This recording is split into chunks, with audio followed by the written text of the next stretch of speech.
Welcome to another edition of Mass Mats and Ma'am. I am your host, the Outlaw LA Red. You can find me on Twitter at JustinHarvey75. You can find the entire show on the Twit machine at MMMshow75. And we're even getting business cards made that say at MMMshow75, Byron. So you don't have to. I know. I was gonna tell you that I got us cards. Also, you can find our YouTube on our Instagram because I put the address on it. Do you know what the address is, Byron? Do you know how to shill properly yet? At youtube.com/mask. Wait, first of all, it's a URL. URLs don't start with at, Byron. You didn't do, but we're doing social media. So you at. Right. We're at MMMshow75 across all social media. Continuity. Brand continuity. We're trying. And the YouTube page is youtube.com/masks-mats-mayhem. Oh, that's what I said. No ampersand. Got it? Can you handle that, Byron? I got it. This is why I have to give you a freaking business card. Otherwise, you'll be telling people all the wrong shit. Stay calm. Why would you go there? Why would you do that? I don't know. I wanted to get it right. Now you got me all amped up. I'm 1 for 1 on things. All right. Well, I realize I didn't post a link yet, so I will do that in a second. Of course, I opened up Twitter and I see Jimmy's giant freaking Thanos cake hand. Jimmy's Twitter feed is running in competition with the podcast. Our official MMM show photographer is competing with us. All right. I will say this. I have a problem with Thanos. If you listened to the show last week, you know I have a problem with Thanos. Can we say hi to everyone else on the show first? We'll say hi to me and that other guy in a second. I'm just saying Thanos is a racist, man. Like a brother's got to die first. A brother's got to die last. A bunch of brothers die in the middle. It's all brothers dying. Meef, he's doing it again. Wait, you haven't seen it, Byron? No, but also you're doing the thing you do. What's the thing I do? You know, Meef, you tell him. I don't watch hockey. What's up, Meef? At Meefloaf. Tell him what he's doing.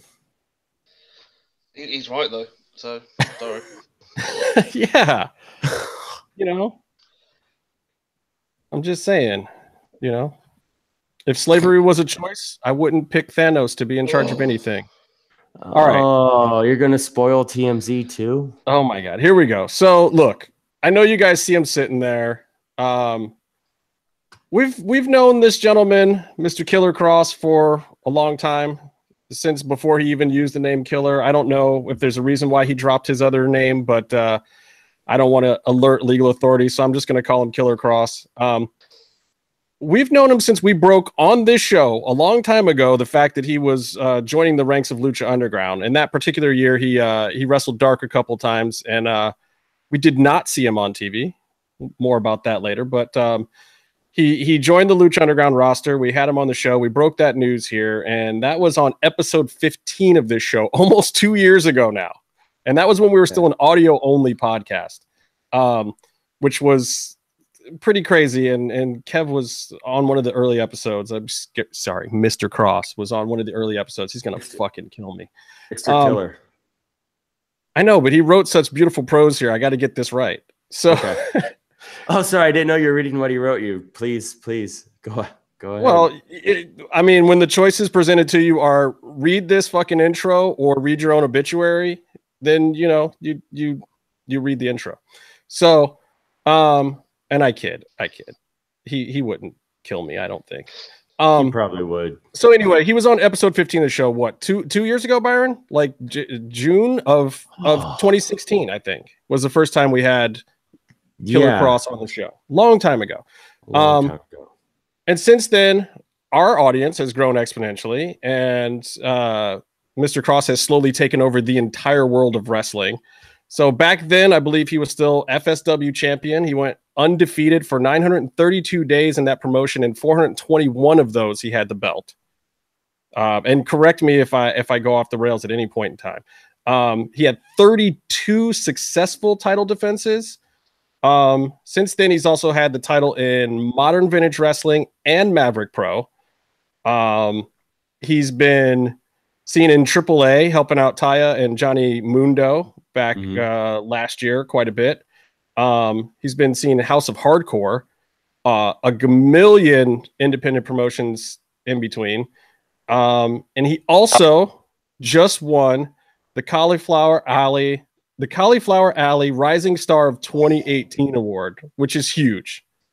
Huge kudos for recognizing something that I think we knew for a while, but man, sometimes you got to let people know. And when you get those accolades, it puts either a target on your chest or a target on everyone else's chest. I don't know. In this case, I think it's everyone else. And all signs really point to the fact that we're about to see him a lot this year. Not just watching magic tricks at WWE tryouts, but I think we'll see him in a lot of places this year. So, with that being said, I think it's time to welcome the Herald of Doomsday, the Tollman himself, Mr. Killer Kross. How's it going? Good evening. It's going very well. Thank you. That was quite the introduction. Well, I mean, I don't know. A lot of our listeners may not have heard some of those early shows back when we were just an audio podcast. So I thought it was time to reintroduce you to the world, especially the audience that may not know everything that we know about you from the past couple of years. Well, it's much appreciated. Those are good times, and this is going to be a good time as well. So I guess the first big thing we have to ask you about is a lot of our listeners know that you made a very interesting appearance, you and a couple of friends and a couple of burlap sacks, in a very big way, in a place that I didn't quite frankly expect to see you again. You showed up at AAA this week along with Teddy Hart and Juventud Guerrera. What the heck is going on there? I never thought I was going to ever go back to AAA, ever. I wasn't necessarily angry. I was more disappointed in how things were handled or lack thereof. However, you never say never in this business, and I didn't do anything wrong. So I was contacted by their office, by who you could probably guess, and a concept was pitched to me, and I was all about it. They were speaking my language when I got the phone call, and very much like the first time around, within 7 days, suddenly I was dropping out of the air into Mexico and ruining people's lives again on television, which is always dandy. Well, what was fun about it for me this time is we got to see it live on Twitch going down, and I got to tell you, even with the stuff that you were doing last year, which I enjoyed plenty, I can't say that I've been this excited about just an entire event for AAA in a long time. First of all, those guys in the opening match freaking killed it. I talked about that in depth last week. If you want to hear me talk about it and rave, and I've watched it 2 or 3 times. And there was a few good matches in there, but the first thing that blew my mind was the Teddy Hart thing, because I didn't expect to see Teddy Hart back there at all either. I'm sure everybody knows that Teddy Hart has a reputation, and you can look up what he's got a reputation for, and you can look up why he hasn't been in AAA. And the whole thing where his music hits for the match, but then he doesn't come out, and it just seems like pitch perfect, exactly the world of Teddy Hart. And I'm having a good laugh to myself, like, oh my God, did Teddy really just get back in and just totally blow it before he even stepped out of the curtain? I had no clue what was going on. I don't know if that shit was written just to work me, if it wasn't even a work, and maybe he did blow that spot. I have no fucking clue. And right there, it just kind of set the tone for a super fun evening of just like, what the hell is going on in AAA? So, I mean, you've got to be backstage with Teddy at this point in time. Like, what's it like just being around Teddy and Hoovy? Because out of the 3 most psychotic people I could think of to put into a faction, that's a pretty high list right there of crazy dudes, including yourself. 90% of the time we're howling laughing. We're pretty much in hysterics. The other 10% of the time we're working. So it's pretty surreal. The very first Lucha Libre match I ever saw in my life was Rey Mysterio and Juventud Guerrera in ECW. Like that was my first introduction to Lucha Libre. That was the very first match I'd ever seen. So it's very surreal on many different levels to, just be like a personal friend with Juventud. Like it's very odd. I've had a lot of surreal experiences since I got into this business. Like I'm pretty sure I've said it before. You grow up watching these people on TV, and in life in general, you're not supposed to meet the people that you watch on television. That's just not supposed to happen, or work with them, or be a part of all that. There's like probably a 0.1% chance of all the people on the entire planet that are ever going to meet the people that they regularly watch on TV. And especially, as you guys understand, watching pro wrestling, it's the longest late night running program in United States history. So we've been watching these guys since we were kids. Just walking around with Hoovy, and Teddy and I just vibed right off the bat. Like we just understand each other without really having to say a whole lot. I don't know.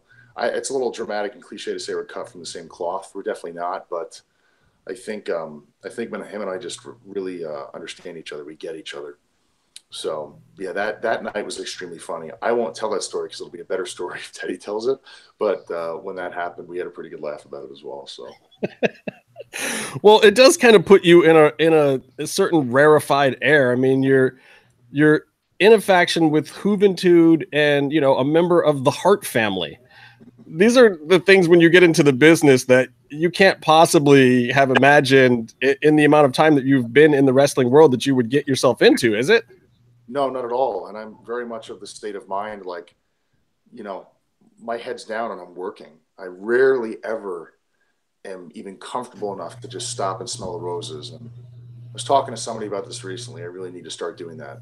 I'm so focused and driven on being in a place where I think I should be, and not from a self-entitled, egocentric point of view, but just a place that I should be working towards, and I'm not there yet. I'm not in that place, so I don't really pay attention to a whole lot. Like I'm on the highway and I'm redlining this engine to get to where I need to be. But as I'm on my way there, there's so much to see and take in. And usually that stuff doesn't hit me until the show's done. I'm on a plane on the way back going, wow, is this fucking real life? Like, did that just happen? How, like, I had these moments where I just look around and I'm like, there's a lot of shit going on right now. And I'm not paying attention to any of it. And maybe that's just my fight or flight thing. Like I'm very orientated on the task at hand.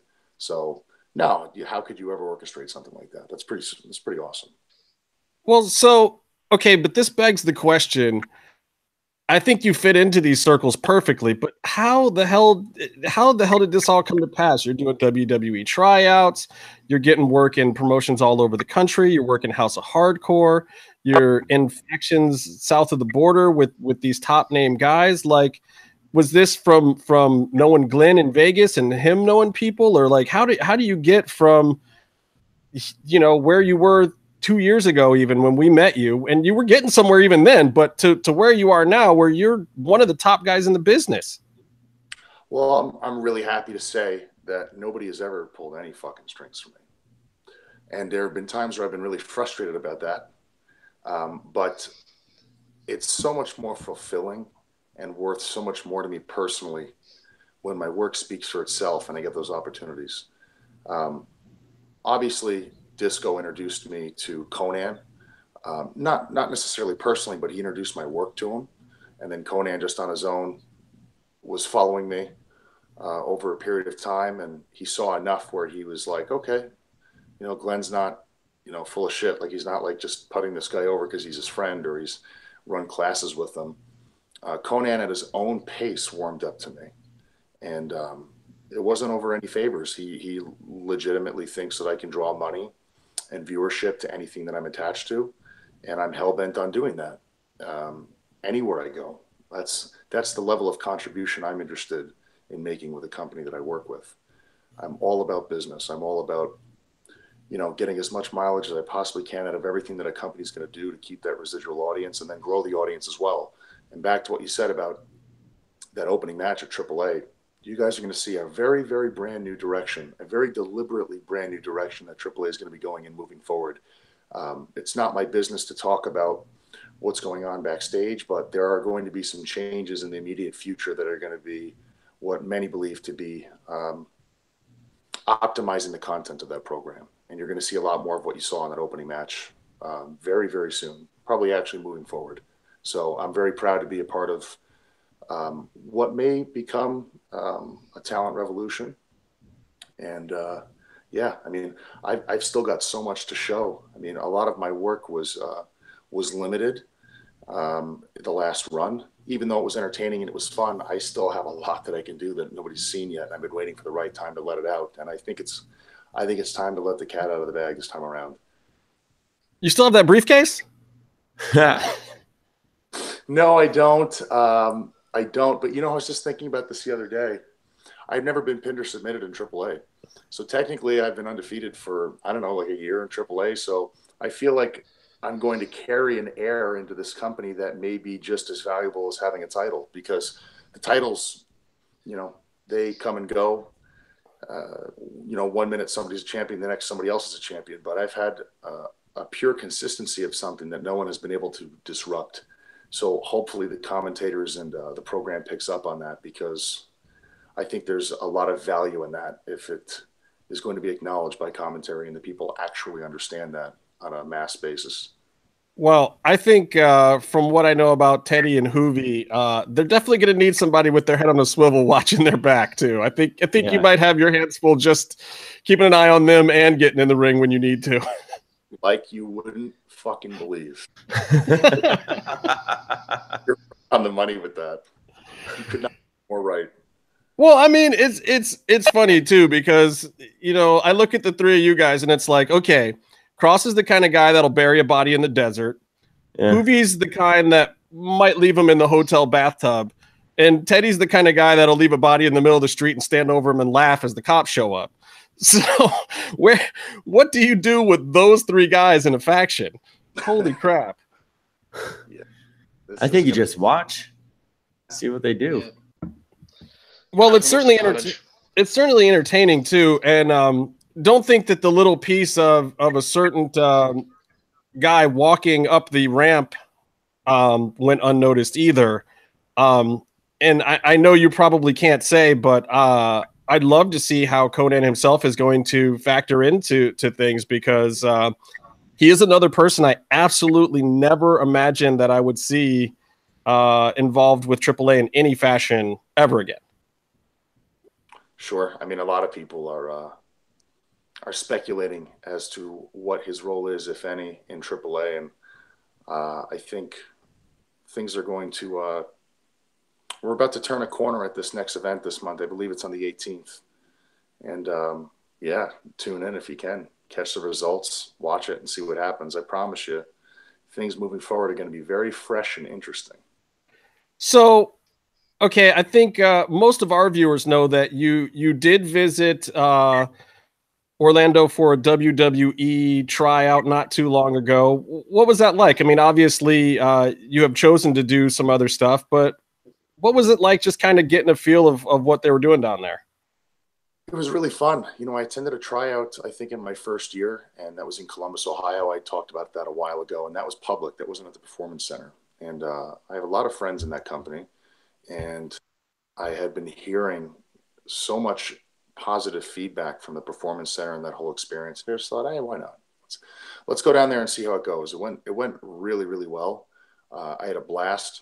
I learned actually a lot of interesting stuff about some exercise science and stuff. They have a really, really smart, efficient team down there that constructs and creates diet programs and workout programs and such. And I got to pick their brains a little bit. It was really fun. And actually some things that I actually was doing down there, I've actually routinely done every single week since I've left, because it's just super efficient. Just makes you a better version of yourself as an athlete. So nothing but positive things to say about it. It was very, very cool. Are there any guys that you met there that we should be on the lookout for? Because it seemed like there was some great talent that kind of showed up there around the same time. Hard to say. I mean, yes, there was definitely great talent there. Every single person that was there absolutely deserved to be there. That's without a doubt. Everyone was very 100% committed to it. In terms of that talent being elsewhere or there, I mean, who's to say? How do you? There was a. I don't want to say it was controversial, but it was a very spoken about video from the tryout where there was magic done, and there was a very strong reaction to it by a lot of people, but also by you, and I was wondering what was going through your head. Well, I was wondering what was going through everyone else's head, because as I was watching that man do magic, I was thinking to myself, warlocks are enemies of God. And here he is doing magic in front of everyone. And I'm like, oh my God, like, is he possessed? Is he a demon? Is he some sort of manifestation of Lucifer, Satan, the beast with the horns and the 666 and the lady riding his back? I don't know. So you almost had a new best friend. Yeah, I mean, we tried to talk to him, but he was just very to himself. He's doing magic tricks and shit to people and trying to possess small animals and pigeons. But I just, yeah, that was very fascinating. I was looking for Father Karras. I thought maybe an exorcism may have been most appropriate, but nobody listened. I'm crazy, right? I mean, there's different kinds of exorcisms, though. Sometimes you just put a guy off his head on the concrete. That can work, too. That works, too. I mean, if there's anything that's not supposed to be in your body or supposed to be in your body, it'll probably leave your body if you get dive bombed on your... Okay, so I have to ask you this question. What do you think about Lucha Libre in general? I know you said that the first thing you saw was Ray in ECW, but what's your kind of opinion about the state in general of Lucha Libre these days?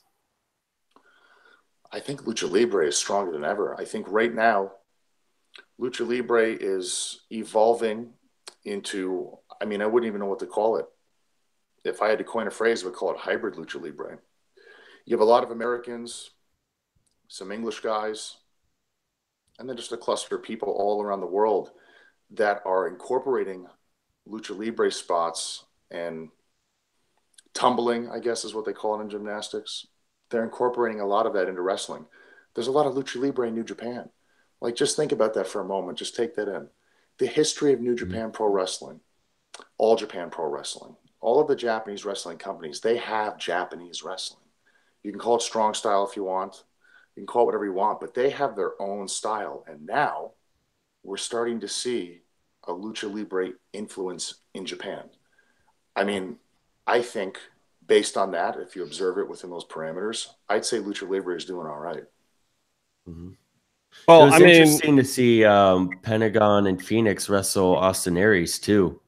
I mean, Austin Aries, I would associate more as like as an independent wrestler, more skilled guy. But he hung with them. It was weird because Pentagon and Phoenix, that's a Lucha Libre match. Sure. But is it yeah. Oh no, go ahead, please. So like Pentagon and Phoenix, that's Lucha Libre, but then you throw in Austin Aries, is that still Lucha Libre or is that something else? Yeah, but Libre is like, the ground wrestling, the mat wrestling. So it's not necessarily all high flying. Sure. That's true. Mm-hmm. Yeah, there's been shades of Lucha Libre in pro wrestling for a long time. Dynamite Kid and Owen Hart had a lot of Lucha Libre spots. But I just feel like now more than ever, I feel like there's a stronger presence of it. I've always felt that Bryan Danielson's always done a lot of Lucha Libre stuff in his work, even though it's resembled a lot of Dynamite and Benoit.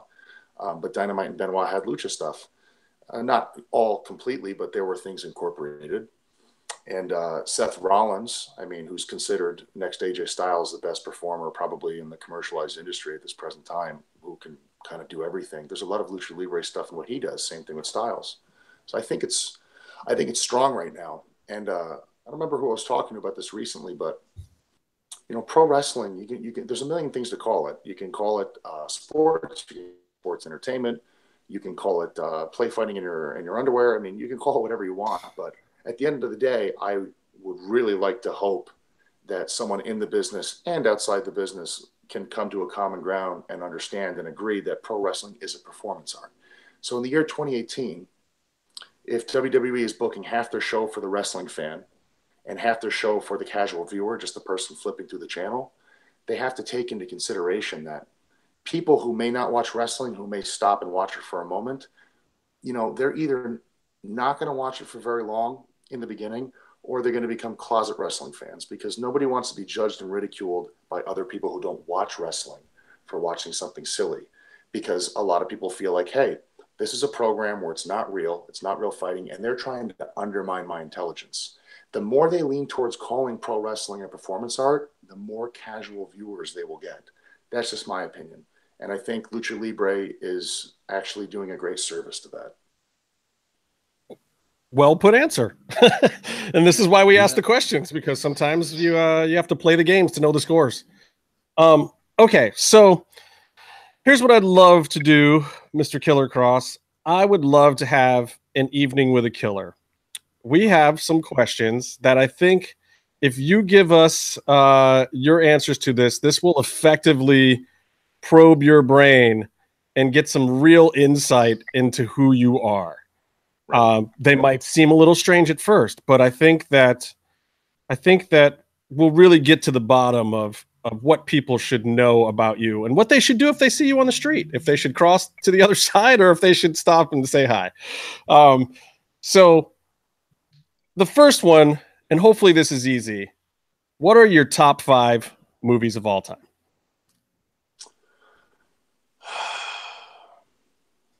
Bronson,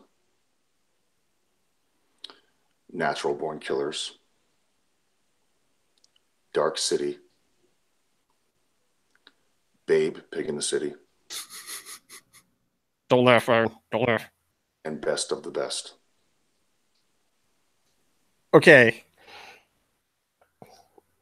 I gotta ask, why Babe?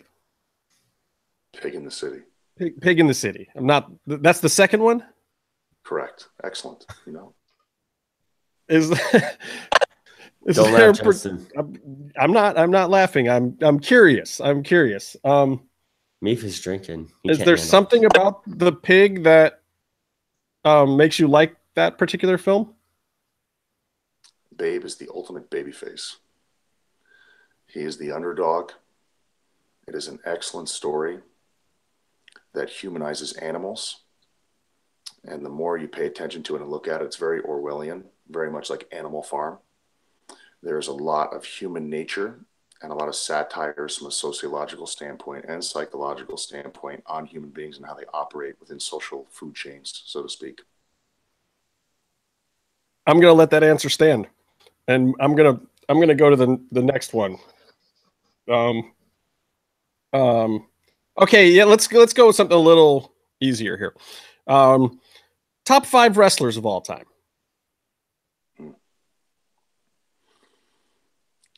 Kurt Angle.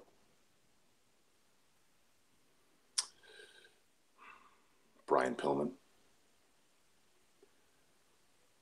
Brock Lesnar. Kenta Kobashi. Dr. Death Steve Williams.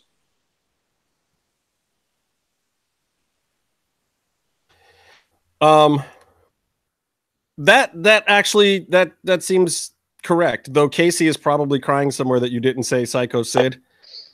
But yeah, but Psycho Sid didn't drop people on their heads with a suplex. There's like a recurring theme. There is a little bit. The Pillman one I find interesting because I have my theory about Pillman is I honestly wonder if there would be an Attitude Era if you had never had Pillman. Now, given he was certainly before that time, but if you look at what he was doing, do you think that there could be an Attitude Era without a Brian Pillman out there in the world shaking things up? I don't believe so. I mean, not the Attitude Era in the way that we saw it, I don't think would have ever occurred. I think that a lot of people attempted to follow Brian Pillman's lead, and they never really did, but they continued to drive in the direction that Brian Pillman was going in, and we landed where we did. But he was onto some things that nobody else were onto, and it really just had to do with having the guts to go out there and do something that he was 100% wholeheartedly committed to in delivering with sincerity to an audience because he knew that it was going to get over. I mean, it did. And there's times when it was, I think, hard on him and slow going. And I don't know if everyone got it, especially in the back. But there's something about it. If you go back and just look at the career of Brian Pillman, and for you youngsters, for you millennials watching the show that don't know, hit the YouTube and read the interwebs. He was like the first one who really was shooting in an angle on TV, like not like going off script, like it was part of the story that was being told. It was an extra layer. And on top of that, he worked a company into straight up releasing him from a contract. And then he went and worked for their competitor. I mean, it was all just, it's still insane to describe it. I mean, and honestly, I think it also, it legitimized the relevance of the message boards and the early internet followers of wrestling. Like, I don't think we'd be here right now without that level. I mean, people were going to the internet then and trying to figure out what was happening backstage, if it was a work or if it was a shoot. And, you no longer just had to call Mean Gene's hotline and get whatever his half of work was. Or Lee Marshall. Right. I mean, but some of the internet stuff was still like that. I mean, it was really kind of, the wild, wild west. And he was the first one drawing the six guns. I think that's awesome answers. Real world. I mean, and that's all after he proved himself as a Hollywood blonde too. And, as Flying Brian, like he already had 2 careers pretty much before he revolutionized pro wrestling. Absolutely. So Kross, why Kenta? Kenta Kobashi's work was undeniably violent and very much like Pillman's personality and the energy that he put out there. I was always very, very magnetically drawn to watching Kenta Kobashi's work. I believed it. I believed everything that he was doing, being very certain I had a very strong grasp and comprehension of what this business actually was before I was involved with it. And then once I got involved with it, my appreciation became even that much better. That's really the best way I could summarize it. There was just a level of physicality that Kenta Kobashi brought, and his connection with being such a maestro of the audience in between all of that.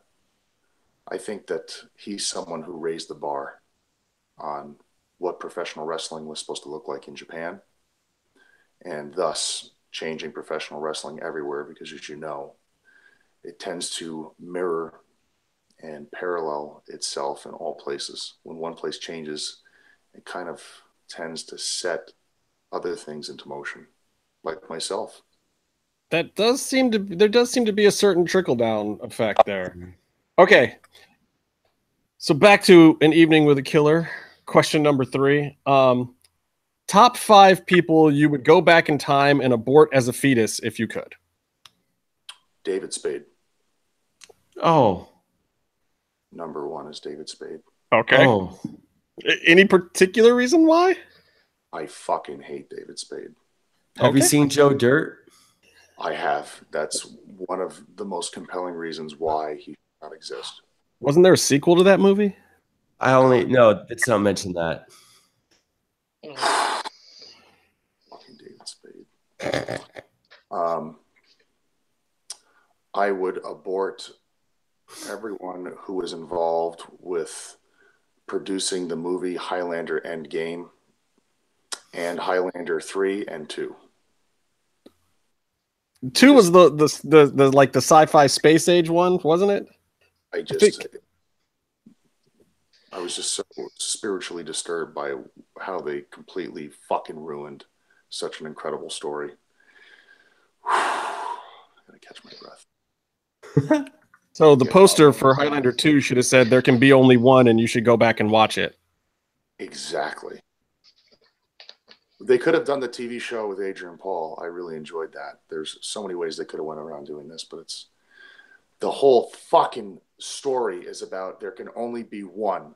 And the guy kills fucking Connor at the end of the last film to get strong enough to fight Jacob Kell, whatever his fucking name is, the guy with the fucking crucifix on his boots. He's always walking on holy ground. Whoa. And then he fucking kills him, and then there's the girl who's also an immortal, and he doesn't kill her. I mean, the whole fucking series was about being the last fucking one. And this guy kills the most beloved character of the fucking series, and he does not kill this woman, you know, his love, who really was a piece of shit. You know, she was a treacherous person who, if they did another movie, she should fucking kill Duncan because he's so stupid. And she should be the one. But there was supposed to be one, and the series just wraps, and there was never one. There was two, and no one ever gets the fucking prize. I mean, Jesus Christ. How do you fuck that up? All right. Number three. There are three more. I'm a little worried. Yes, number three. Aborted fetus. I would probably have to say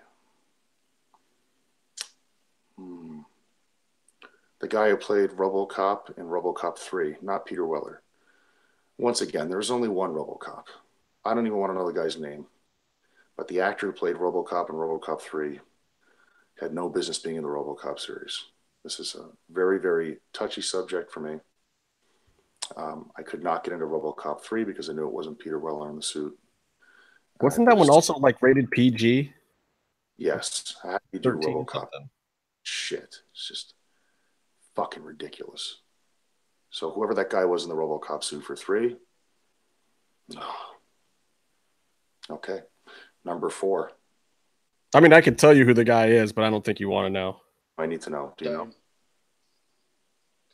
know? I believe it was. You're gonna get hurt. Don't do it. Okay. You're going to be responsible for someone's death, Justin. Tell me later. Don't put it on the air. Black helicopters are flying over my house as we speak right now. Okay. I'll just give you his initials. RJB. Thank you. I'm going to have my secretary look into that. Robert Downey Jr.? No. Nope. RJB.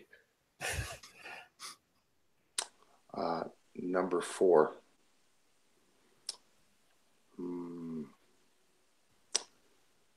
This is you're laying this on me. There's a lot of people that really shouldn't be here, but it's really hard to limit it down to 5.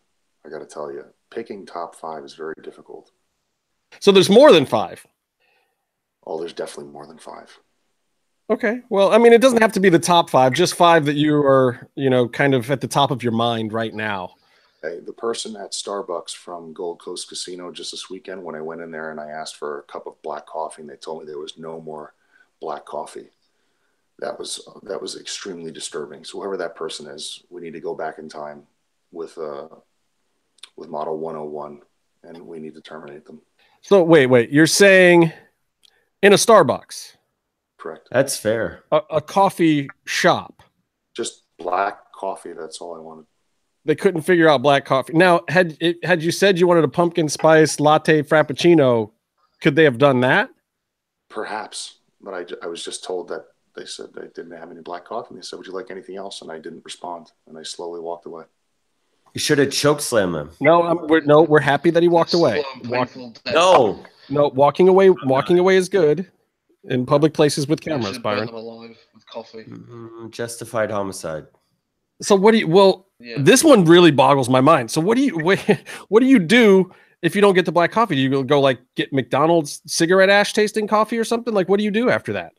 I had to walk out of the hotel because my body temperature was raising and I broke out into a full body sweat. So I went outside and I stood in the shade for a little while to cool down. And then I just had to walk that off and process that. And I was just thinking to myself, no one would ever believe this story. It's too ridiculous. Like, no one would ever believe that this just happened. So there's no point in talking about it. But now I'm talking about it. It's good to talk things through sometimes. Is there a 5th one? Dare I ask? There is a 5th one. I don't know if I should say it. I think you can. I mean, I think we're safe here. Yeah. Whoever produced Ghoulies 2. Ghoulies was a fantastic film. Whoever got the rights to that script and did that film did something very inhumane to the human race. It was a horrible tragedy that movie was ever produced. It upset me. It offended me. And quite frankly, it was a far fall from the very first film. Ghoulies 1 is an absolute masterpiece. Okay. All right, so here's my last one of these. This one, I believe this was yours, Meef. This might have been yours. Top 5 places for a first date.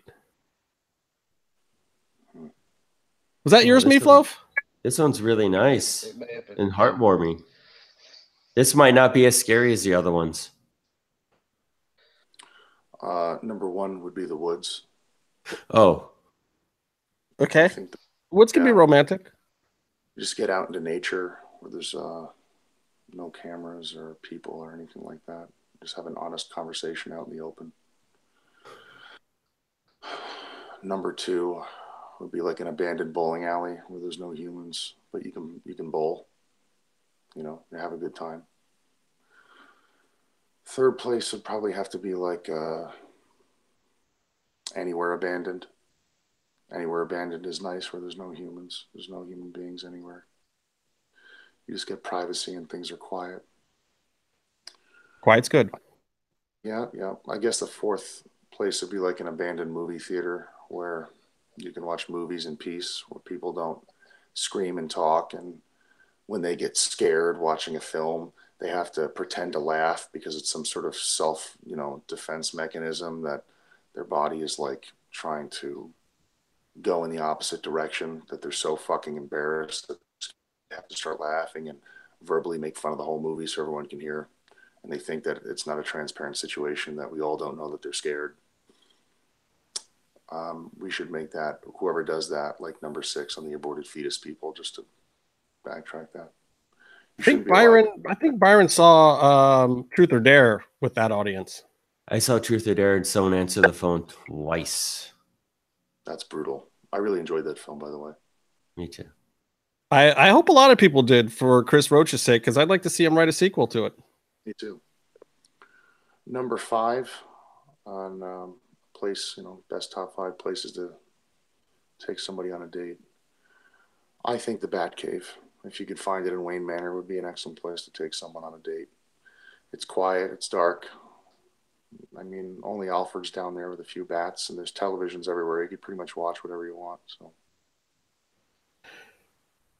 all right, okay, okay. I got some non-evening with a killer questions. Maybe let's try confirm or deny.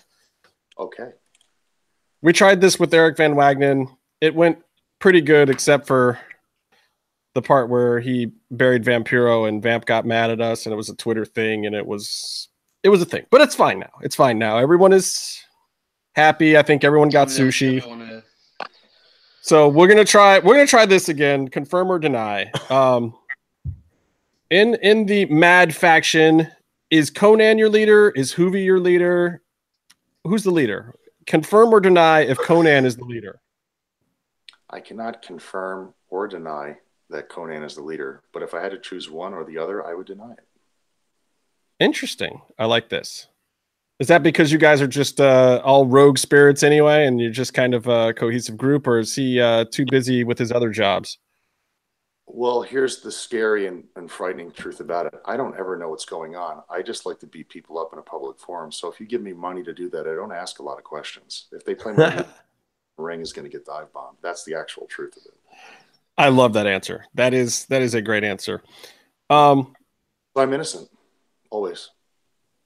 Well, so now we know that Sexy Star and El Zorro were members of M.A.D and MDA back in the day when you guys kind of started this whole thing, you and Hoovy and Mr. Conan. So can you confirm or deny Sexy Star's involvement with the current incarnation of M.A.D? Or Zorro, for that matter. I can confirm that Sexy Star is not a part of M.A.D currently in the presentation that people have seen in AAA, but I cannot deny that you may not ever see Zorro in AAA in M.A.D. All right, love it. He's a bad motherfucker, that guy. Can you confirm or deny that you deserve the 2018 Cauliflower Alley Award for Top Rising Star in Wrestling? I can confirm that I am deserving of this award. Not to say that others are not, but I think I'm okay with it. I'm good with it. Okay. Well, now I have it on good authority that you are, in fact, going to be involved in some fashion in Lucha Underground Season 4. But can you confirm or deny that the fashion in which you're going to be involved in Lucha Underground Season 4 is, in fact, to carry Matt Striker's bags from the van that shows up to bring people from the hotel? Is it your job to carry his bags from that van into his office and wait patiently until he's ready to go back to that van? Can you confirm or deny that rumor that I heard from, let me see, this is at _M, doesn't matter. Can you confirm or deny that rumor? I am able to confirm that this is untrue. And I am able to confirm that if I didn't love Matt Striker dearly, I would compound fracture his C6 vertebrae really, really, really fucking fast. Oh, that's his favorite one, too. It sure is. He can say whatever he wants about me. He's done quite a bit for me. And I don't think he even likes it when I say that, but he's, we're from the same neck of the woods, so to speak. And I appreciate him. Well, we do have it on good authority that your contract with Lucha Underground is still valid, but since you signed that contract, things have changed quite a bit. Can you confirm or deny that you are indeed allowed to perform other places on American television outside of Lucha Underground? I can confirm that I can show up anywhere, anytime, any place, because I'm not afraid to get sued or go to jail. Okay. Just making sure he wasn't behind me then. Yeah. No, that's a chocolate mannequin, Meatloaf. I believe that's a chocolatey one. So that's a whole nother list of questions. Well, okay, so if you were to show up in Lucha Underground, what would you do? I mean, are there certain people that you'd come after? Are there certain things that you'd want to do there in that particular promotion? Well, with Lucha Underground, I can tell you that I can actually confirm that my presentation hypothetically would be immensely violent. And I think everyone who's watching this and listening to this should really tune into season 4. It's going to be a very good season. And no bag carrying. The only bags that I carry would be the ones that human beings are being placed into, and they belong to me. Okay. Hold on, let me write this down. Brings own body bags to shows. Okay. You don't want that written down. I'm just. I'm going to be a morgue then. You know, a mortician gimmick could actually work if presented by someone who genuinely likes to collect bodies. Yeah, I think. Okay, so this isn't a confirm or deny. This is a genuine question that we had. What exactly is the Kross cult, and how does someone become a member? The Kross cult is a group of people that subscribe to the ideology of being self-liberated and, I guess, pursuing self-improvement. And the only way to join, and it's the only way, is to just live your life as such. And that's it. It's world friendly. Kross cult is for everyone. It sure is. Hey, that rip me off. We might as well rip them off. Yeah, exactly. Hey, I'm Kross cult all the way. Killer Kross, yay! Hey, that's a cool shirt. How's it look? What's the rest of it? We're gonna talk about this shirt in a minute in one of my upcoming questions. It's coming soon. So can you confirm or deny that your story on the end of the House of Hardcore episode that aired on Twitch a couple of weeks ago is true? Every story that I've told on Real Stories with House of Hardcore, I can confirm that they are all unfortunately true. They are all true. And I'm telling you the truth when I say this. I've never publicly talked about. I have friends that I've known for like 15 years, maybe 10, 8, 5 people that I'm very close with that don't even know those stories. There's only a couple people outside of who I worked with that know about that stuff. And a lot of that stuff happened a long time ago. It's not anything recent, which is why I'm talking about it. There's been a level of clearance. Some time has passed. So, but I have a lot of stories like that. And I was just in a very bizarre mood that day when we were shooting. And I was really overwhelmed with the level of sincerity, I guess, in which I was receiving from everyone who was at House of Hardcore, and especially Tommy. And, I wanted to kind of return the favor in being authentic and talking about that. It's like, I don't know if there's anything I could ever do in return for, I guess, the things Tommy Dreamer's done for me, and just in terms of like providing me with insight and helping me make the most optimized and best decisions for myself with the opportunities that are being given to me, or just for being a good guy. I just thought this is if I'm ever going to tell these stories, this is the time and place to do it. I think, it would be most appreciated to do this here. Yeah, I think, it was, I believe it was episode 18 of our show, or maybe it was 15, that very first appearance that you made, where you started to kind of tell one of those stories, and I could tell you backed off of it a little bit, kind of like, I don't know if I should go here yet. Yeah. But and Dreamer, I just love Dreamer wore a Lucha Underground shirt last week, I believe, on Impact, or was it at the pay-per-view? And this week he's wearing the original Hot Rod shirt, not the Ronda one, which equally classic. Like Tommy's t-shirt collection is exactly what I want to see on TV. And Teddy too, with wearing his Elite Club shirt on a AAA show, lost it. Like the second I realized, I was like, does anybody in the back know that he's wearing a fucking Elite shirt right now? So, did Teddy even know he was wearing an Elite shirt? I guess might be the real question. Yes, he did. He did. I can that. He was very well aware of it. I almost thought that somebody handed it to him as a rib, like, hey, just put this on Teddy and go out. Wait, we need to send Teddy MMMshow shirts. He'll wear it. Please, and thank you. We need to send Tommy Dreamer a couple apparently as well. But yeah, if you go back on SoundCloud and listen to episode 15 and 18 with Mr. Kross, you get a little more insight. And that actually brings me to a quick question. I got the feeling that from your extensive training and your background, that when you got into wrestling, you were almost afraid to throw closed hand fish strikes because you might, legit KO somebody. Was that a real concern for you? It was huge. It was the biggest concern. I was more afraid to strike with people than even going out there and working a match unprepared. I was mortified of it. I had, and I talked about this on House of Hardcore, which I almost wish I didn't, but it's out there now. So, but I always had a natural ability, and a lot of the men and the women actually in my family were like this on my father's side. We all hit really fucking hard. I'm not trying to toot my own horn. It's just like nobody in my family has ever had to try to knock somebody out. It's never been like, we're going to try to do that.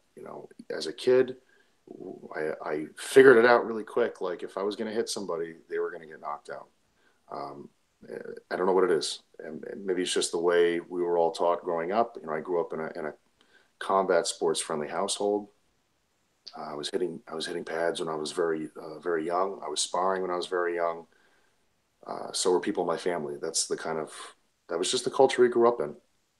So, going to wrestling, all my reflexes are to hit like that. So it's like you know where you want to hit and your hand goes there. Like that's the mental coordination that I've reinforced my entire life.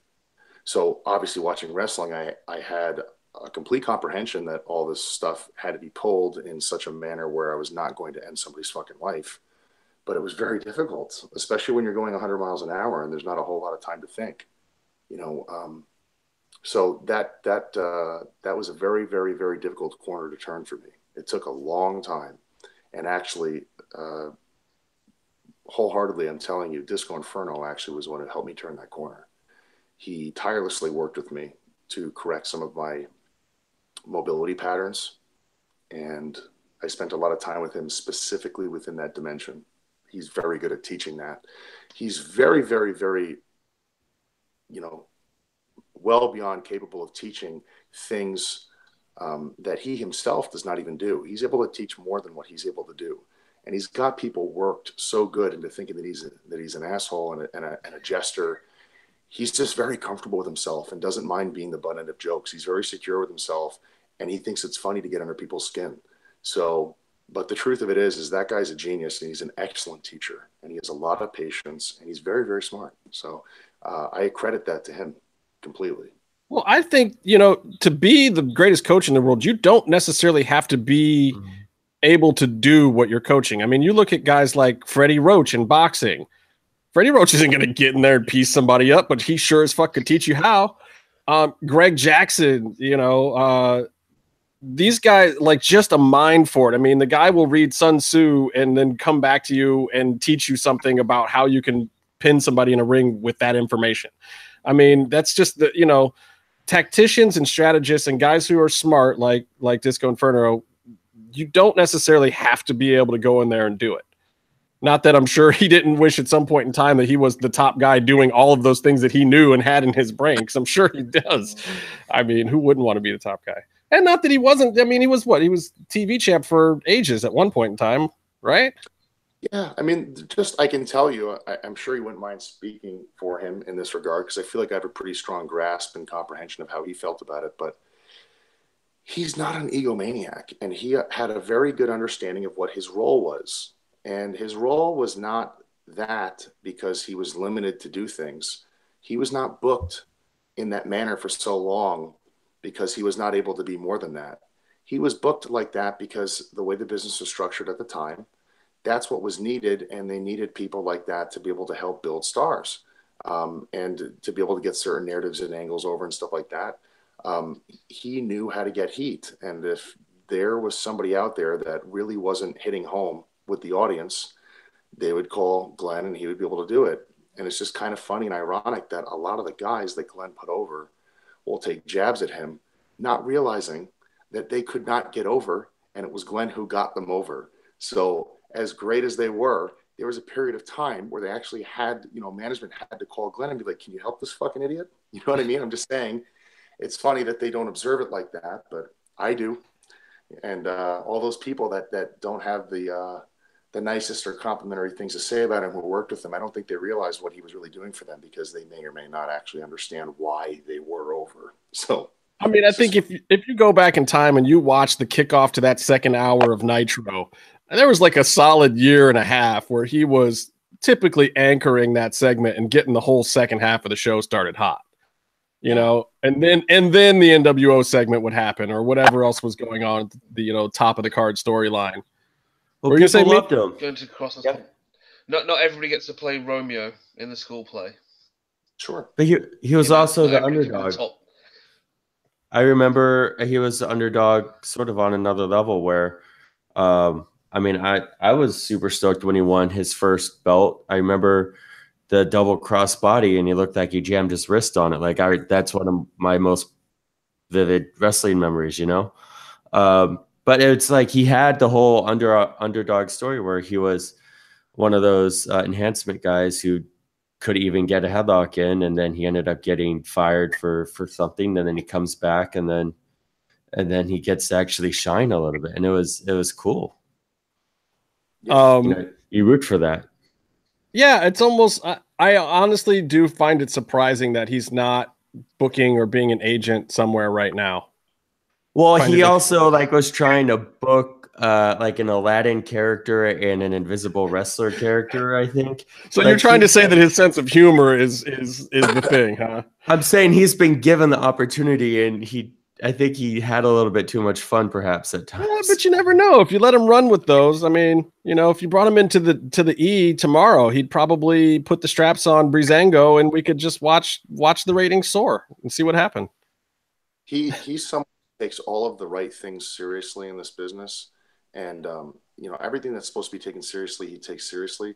But all the things that are not necessary to take seriously, he doesn't. And he has fun with them. And there are a lot of people in this business that are from his generation. They take all of it seriously to a degree where they are, maybe come off as unfriendly or actually are unfriendly. They're unpleasant to be around.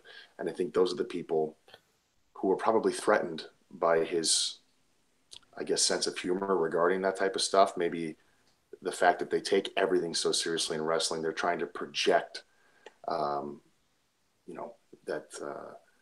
this is how they take it this seriously. They want to be taken as seriously as they take it seriously, if that makes sense.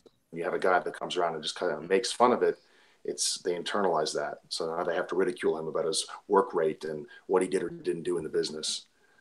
How do you feel? Hold on a second. I got to get Kross out of here shortly for his reservation at Dorsia. So I got to ask him about Mav Pro. Are you going to be at Mav Pro this Saturday? Is Simon Grimm and you happening? Is that a thing? As far as I know, yes. I've had a lot of people. I'm glad you brought that up. I've had a ton of people over the last 3 weeks asking me if I'm going to be at Maverick Pro. There's been a lot of confusion about it. To answer the questions, no, I'm not mad that I'm not on the poster. That's been a fucking frequent question. I don't get mad about stuff like that. I'm totally cool with it. Well, I think they just put the new guys on. There's a lot of recurring talent that are not on this poster. It's really to showcase, like, hey, who's already going to be here, and we've got these guys. Yes, and that is the smart thing to do. Everything is cool.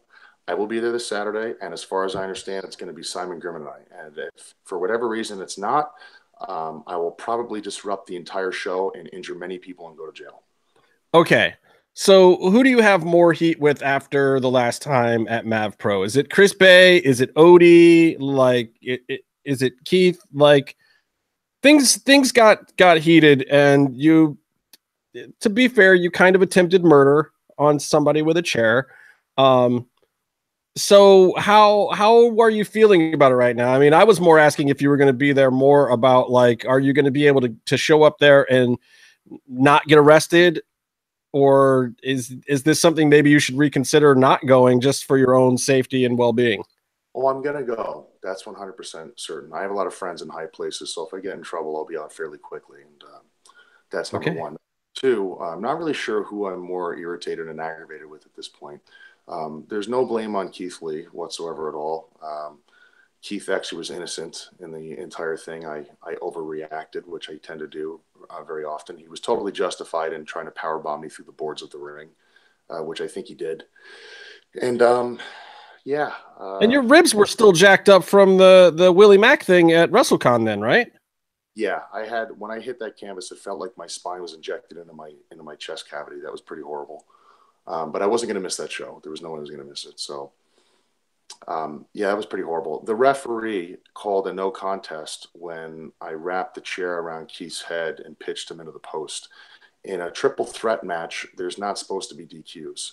So I was doubly furious about that. I did not understand why the fuck he did that. He just decided he lost control of the match and he just dismissed it. So I was fucking pissed about that. I think Odie's hair got a little ruffled. He doesn't like matches to go too long after his hair gets messed up. Perhaps that has something to do with it.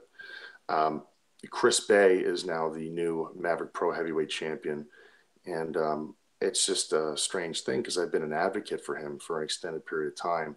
And I've even gone so far as to say that this kid is going to be the future of the independent scene here in the West Coast.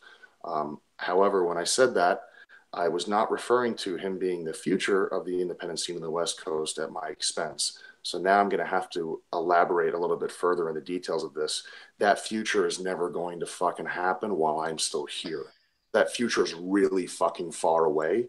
And if he attempts to pursue that before I tell him it's okay, he will get dive bombed on his head, which 100% is going to happen.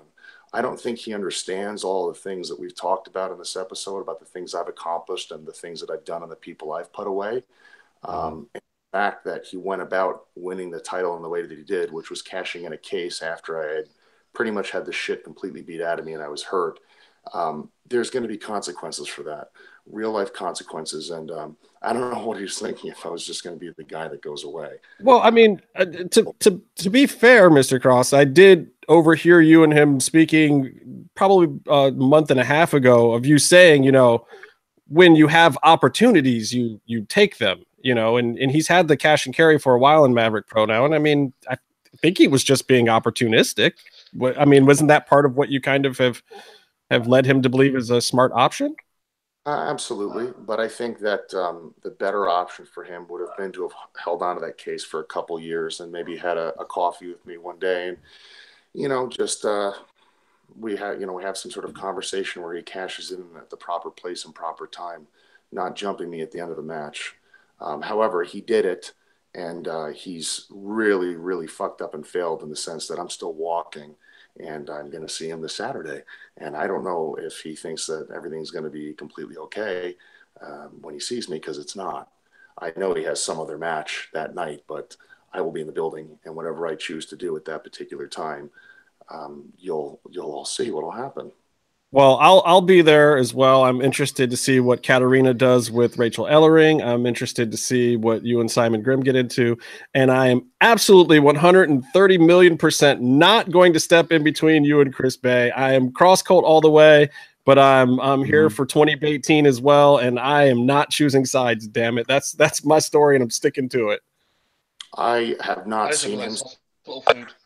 I haven't seen him since that whole thing happened. So the first time I look into his face and I go eye to eye, nose to nose with him, you guys will see that. And it will happen Saturday. I will be getting in the ring with him one way or another, whether he wants it to happen or not. Well, I got a new gimbal for my phone. Maybe I can get some good footage of it. Okay, very last thing.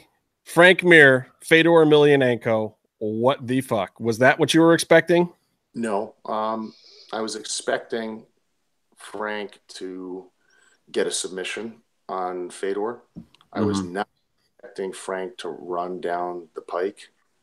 I was not sure why he, was jumping out of the boat and into the ocean with a shark. You got everything you need in the boat. What the fuck are you doing? Like, I don't understand that. It's not like he can't box. It's not like he can't knock people out, but why on earth would you roll a dice? Like, you had 3 to 4 months to prepare for that. And there's absolutely no way. There's no fucking way any coach on the planet would have encouraged him to do that. But I'm just saying, maybe that's, he said something so silly just recently. And I'm not trying to be overcritical. I'm not a like a living room couch quarterback, whatever the fuck that terminology is. I mean, they're doing it, I'm not. But I'm just saying, he was saying, like, he blamed it on his ego. He was saying he let the ego get the best of him. It's like, at that level in your life, in your career, I mean, come on, man. I had nothing to do with ego. That was like, I mean, are all of his losses, to blame on his ego? Like, I don't understand that explanation. Like, I think just last minute, he just thought he'd test the waters. And it's like, fuck, this is the wrong guy to test the waters with. Why on earth would you do that? So that's just my take on it. I am glad that Fedor won. I'm a Fedor fan. It's always broken my heart to see him lose. I grew up watching him and idolizing him and mimicking his patterns in my own practices and such. But yeah, I didn't see it happening like that. There's no way. Did you? No, I did not. Though, he gets Chael Sonnen in the bracket next, and Chael predicted this moment a long time ago, and it almost makes you feel like it is a work sometimes with Chael. You just don't really know, and I don't know what to make of that fight now, because that's the next one in the bracket for those guys. It's Chael versus Fedor, which I think will happen at the beginning of 2019. At this point, I don't know when the second round of this bracket is, but I think Chael might win that fight. I have no clue. I am calling this. Fedor is choking Chael Sonnen out in the first round. I really truly believe there's a 90% chance he's going to get his back, and there is a 10% chance that he's going to get an armbar on him. I've seen Chael Sonnen get exploited by submission guys before on simple mistakes, and you have to wonder, Chael's a really successful guy, and I'm sure he's financially secure, and something happens to all of them once they become financially secure. They lose a certain type of edge, and especially as he's getting older. I'm not attacking him professionally or personally. I'm just there's a general pattern that happens to all of these athletes within a certain window, and it's happened to Fedor. We've seen it. But if Fedor just comes in the way he came in against Mir, he's going to be fine in that fight. Unless Fedor comes in like out of his fucking mind, like no idea what he's doing, didn't train, had a mental breakdown, I don't see him losing that fight. However, everybody's got a shot in there. Chael Sonnen could 100% win. I'm not saying he's completely, there's no shot. Remember the 5 rounds of Anderson? No one saw that coming. Yeah. I don't know, man. Something about it. I feel like if Chael just wraps up that left leg of Fedor's, it could be a long night for Fedor. We'll see. It's interesting. He might grind him out. Look at Henderson. Henderson has a very similar style to Chael Sonnen. Sonnen could, try to wrestle him up against the fence and dirty box him. It's entirely possible. But you see Fedor's been going back to Sambo quite a bit.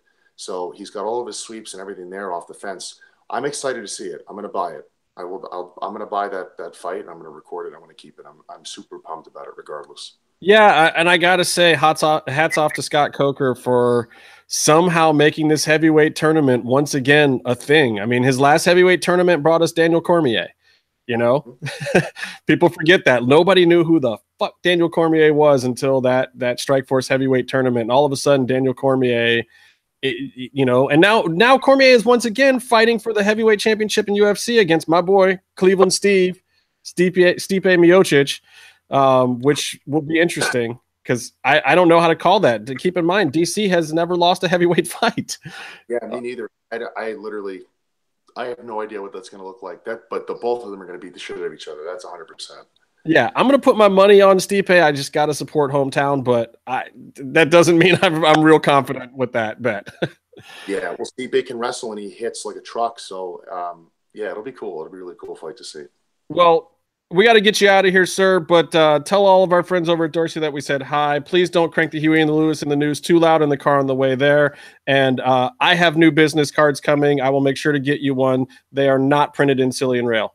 And with that, thank you for spending an evening with a Killer Kross, everybody. Look for him everywhere. I mean, I think 2018, you can drop any plugs you want, sir, but I think 2018, we're going to see a whole lot of you to the point where you almost don't have to plug much anymore.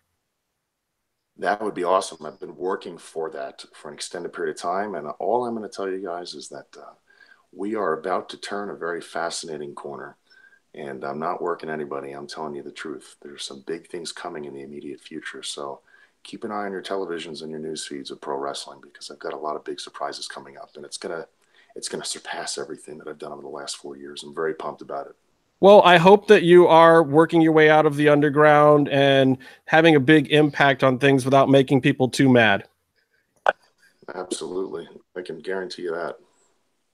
All right, sir. Thank you very much for joining us. Appreciate you. And anytime, as I've said in the past, anytime you want to stop by, you are more than welcome, because I like my limbs where they are. I appreciate that. And I guarantee you I will. I shall return. Oh, and Casey wanted me to ask you the top 5 Sid moments of all time. But since we're out of time, I guess we'll just get to it later. Oh, wait a minute. Top 5 Sid moments? Yeah, top 5 Sid moments. Can you think of 5 that are better than the rest? Sid choke slamming people out of the ring through tables. Yes. W. If you've ever wondered where I got that from, look no further. At where? Sid. ECW. Sid was power bombing people out of the ring, tables onto the floor. That's number 1. Number 2, I would have to say the time Sid completely botched his power bomb on Shawn Michaels. He just recklessly threw him up in the air, and Michaels landed really awkwardly in the ring, and he picked him up and power bombed him again. That was fantastic. Number 3, I would have to say when Sid won the WCW World Heavyweight Championship after 2000, I think. Thought that was fantastic. When he beat Benoit? Yes. His foot was under the ropes. Oh, stop it. We're not talking about that ever. Byron is still a Benoit fan. No, that was he's a bad guy. That was an optical illusion. Number 4 would be when Sid walked out to compete against Shawn Michaels and the crowd was cheering for him rather than booing him. The crowd was completely with him, and they didn't want that at the time. I thought that was amazing. Number 5 would be when Sid told Mean Gene Okerlund to shut up, and he called him a fat, bald-headed little oaf. That was fucking amazing. That was the best. Any Sid promo in the 90s, really, you can just jot that in. Number 5. That's perfect. I have to say the Sid doing the second rope boot and breaking the knee will forever be imprinted in the back of my mind as one of those, like, every time I jump off of something, I think about that moment. Like, I could never be a professional wrestler now because of that. That's not really a positive top 5 Sid moment, but it's the one that's so ingrained in my head. I'll never forget it. It's a 0.5 somewhere in there.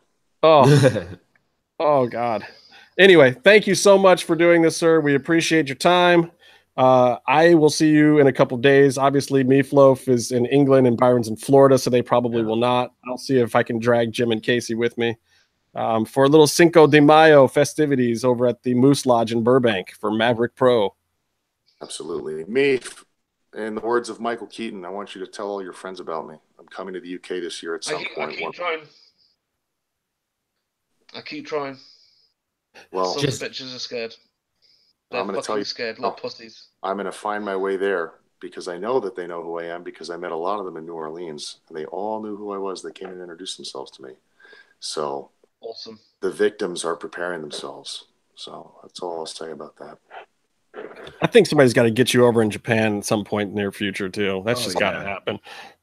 I'm in negotiations with that right now. I just didn't want to bring it up. So hopefully in the next couple of months, I will be able to I'll be able to relay that. I will be going somewhere very reputable in Japan in the immediate future. Ooh. I like this. I like this. As more and more people start to understand what Killer Kross is bringing to the table, I don't think it's going to be hard for you to get those type of engagements should you desire them. That's it. Like I said, this year we're going to be turning a big corner. So, I mean, by next year, you're going to be like, fuck, I need to change my phone number. I'm tired of all these people calling and trying to book me. It's going to be the complete opposite story of everything leading up to now. It's already starting. You have to contact me via radio. I'm going to move into a fucking cave. I mean, every time your phone rings on a Sunday night, you're not going to be able to pick it up and say yes. Eventually, you're going to have to say no. And that's going to be a weird moment for you, my friend.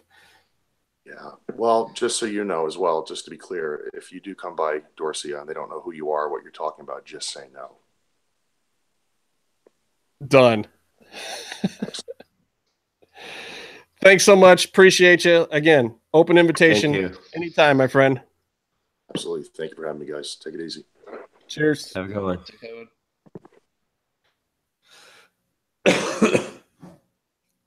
Byron coughing in the microphone when he's talking about going to Japan. You almost blew it. I was muting it every single time. Well, there's a lot to unpack there to the point where I don't even know what to make of some of that. I don't know what you were talking about. I mean, I think Mr. Kross has turned a corner in general. The whole M.A.D thing in AAA, I think, has been a empowering moment for him. Mm-hmm. I think stuff to the next level.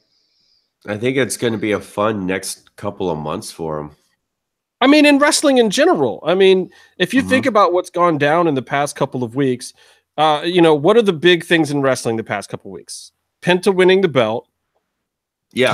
Titus sliding underneath the ring, which is hilarious. That's the biggest moment from that. And they're trying so hard to make it be, did Brock or Roman win? But then Brock's not even on the freaking Raw or whatever. Like, how do you push an angle when your star that's part of the angle is not even there? I don't even know what happened in that match, but I know Titus was under the ring. Exactly. That's the GIF. That's the moment that everyone knows about. You've got, gifts of the week. Pentagon holding up the belt. Titus falling underneath the ring. And Kross, Teddy, and Hoovy pulling off those burlap sacks and being revealed as M.A.D at AAA. Those are your top 3 moments in all of wrestling this week. And I'm talking between Japan, America, WWE, Indies, everything. Those are your top 3 moments in wrestling that everyone's talking about right now. That's crazy. That's crazy. And here you've got this guy, Kevin Kross, who's standing with Teddy Hart, you know, who's the what is his moniker? The last trained Hart Dungeon, whatever. I mean, it's a work, but you know, Stu's grandkid. He's in the family. He's a legendary Hart. And Juventud Guerrera, who is world renowned as Hoovy the Juice, world renowned for being one of the people that brought Lucha Libre to the worldwide stage, along with Rey Mysterio and Psychosis. In my opinion, I think those were the guys that you know took it outside of Mexico. Given there's a lot of great performers in Mexico that everyone had their eyes on, but of guys that brought it physically here and put it on TV. Juventud is also when he lost the mask. Yeah, the look. Absolutely. I was watching wrestling with my mom. My mom was like, "Oh!" As soon as he came sliding down through the ropes and went across the ring, she was very excited. Well, I mean, I think that's part of the reason why poor Ray had to lose his later, because it was like, oh, Ray's a handsome guy too. Let's take his mask. Let's not get carried away. I mean, Ray looked like he was 12 years old up until like a month ago. Okay, well, but do you think? Okay, first question, Hoovy. Do you think Hoovy got more rats before or after the mask? Probably after. He looked like he should be on like the Tiger Beat magazine. Absolutely. Yeah. Mm-hmm. Now, who do you think got more? Do you think Ray got more before or after the mask? Oh, before. You think when he took the mask off, the girls were like, I might need to card you. Wasn't he married by then? Probably. Yeah. I think he was married like real young, wasn't he? Like 16. Oh my God. Maybe. That's true. I don't know. Ray still looks young, man. He's got like gray hairs in his beard and he still looks younger than me. And I think he's actually a year older. But he's also not that old, which is amazing because he's been doing this shit for like 26 some odd years. Yeah, he wasn't even. Yeah, he was barely driving a car when he was doing runners. 14 or something. Yeah, I mean, you know, it's since I've been an adult, Ray, who is like the same age as me, has been a professional wrestler and was already a professional wrestler when I was actually legally allowed to vote. It's pretty frightening. Wrestler since most of my life. That's the worst one. Yeah, I mean, pretty much since you were born, Meef. Yeah. Like, weren't you born in what? Like, where were you? You were born in the 90s, weren't you? Oh, 87. Thank God. 87. Yeah. Thank God. But it is good TV. It is really cool, to Kross's point earlier about how Lucha Libre seems to be infiltrating more and more wrestling. I think it's doing what it's doing in WWE, but everywhere else, there's more and more of it. You have AAA with Lucha Underground, which is kind of like a glorified American indie promotion. But all those guys are like, now they're showing up at Impact. I mean, there was that 6-man tonight. And, you know, Ray's everywhere. But now you have like Hoovies with the Hearts doing stuff, and that's big news. And who knows if they go elsewhere. I mean, they're taking over the wrestling world. Here's the thing, too. At Impact tonight, you had, let's see, it was Cuerno, Drago, and Aerostar versus DJZ, Everett, and Desmond Xavier. Great match.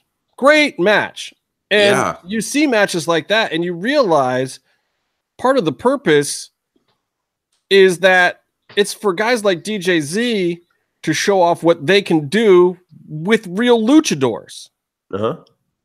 And Everett, oh my God, I saw that dude work cage at Maverick Pro a few weeks back, and that was great. But I thought he was amazing at Impact tonight for a guy that isn't necessarily somebody that a lot of people know about. So keep your eyes on those kids. And it was awesome that Aerostar and Drago and Cuerno, put those guys over tonight. And I think that it really just made them stronger. Now, do I like that they were booked that way? No, I'd love to see the AAA faction. I can't call them the Lucha Underground faction because it was Phantasma with Aerostar and Drago. They're AAA guys. Yeah, they're all AAA guys. Even though Drago and Aerostar are being billed from Lucha Underground, which is still strange, but I love it.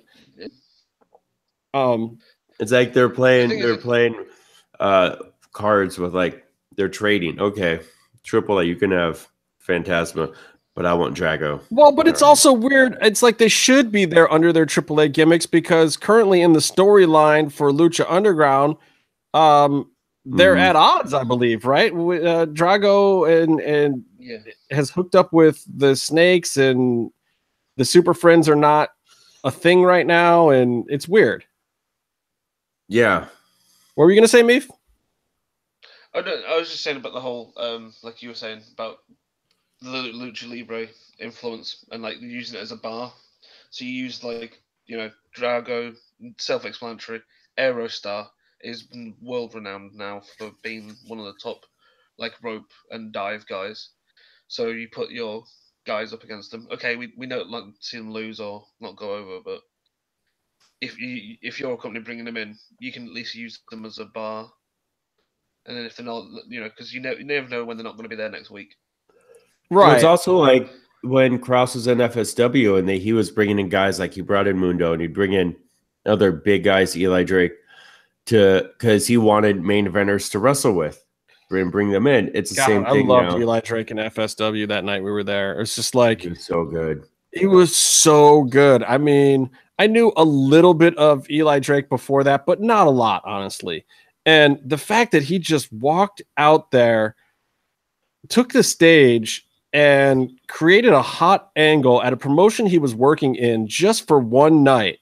Mm-hmm. I mean, I hope all the other indies are paying attention to stuff like that. If you bring in a guy, like, see if he'll do some stick time in the first half of the show. See if he'll set up an angle. See if you can get him in a little something, even with a guy he's not wrestling, just to create some intrigue and interest. It's like, and then people are going to want to fill those seats for the next show just to try to get that big name guy to come back. I mean, and Mav Pro's been doing some of this stuff too, where they have angles and they're working stuff going like that, and bar wrestling does it a little bit too. Something about what Eli Drake did was so genius that night. And there was other big names around and other people popping in, like Bubba Ray came in that night. Yep. And Disco worked a little angle, and you know, Mundo and Taya were there. Like Strickland was there. Like a lot of people were there. Sammy Callahan was there. Shit, Matt Hardy was there that night. Yeah. This was right at the end of the Broken gimmick. I mean, Broken got broken up a couple of weeks after that, right? And they went back to WWE. I think he had a little bit. Oh, no. That was close. That was close because he went back at WrestleMania, right? And there was Ring of Honor the night before. Yeah. It was like we saw him at FSW. He did the Ring of Honor thing the next day or something, or had done it that weekend. FSW might have even been the last one. Wasn't FSW right after the Ring of Honor thing? Doesn't matter. It was tremendous that he was there. We saw him in full Broken gimmick form before he went back to WWE, which was a different weekend. He was doing Ring of Honor. They had a big Ring of Honor night the night before. Right. but the WrestleMania weekend was another one. Okay. Anyway, it was tremendous, to steal a term from another podcast. But yeah, I just talking about Eli Drake. Like Eli Drake that night was great. Tonight he challenged Penta for the belt next week. He's cashing in his case, something which our friend Kross never got to do. Tick tock, those things run out. Use them. Which is why I hope he's not too mad at his boy fucking Bay for cashing his in on him. Like, dude, what do you do? Don't hate the player, hate the game. Am I right? I mean, that's a tough position to. What were we saying, Meef? I said everybody hates Triple H. Said hate the game. Don't hate the player, hate the game and the player. That's a Booker T. Vince Russo catchphrase. WCW. You know it. Baby. So good.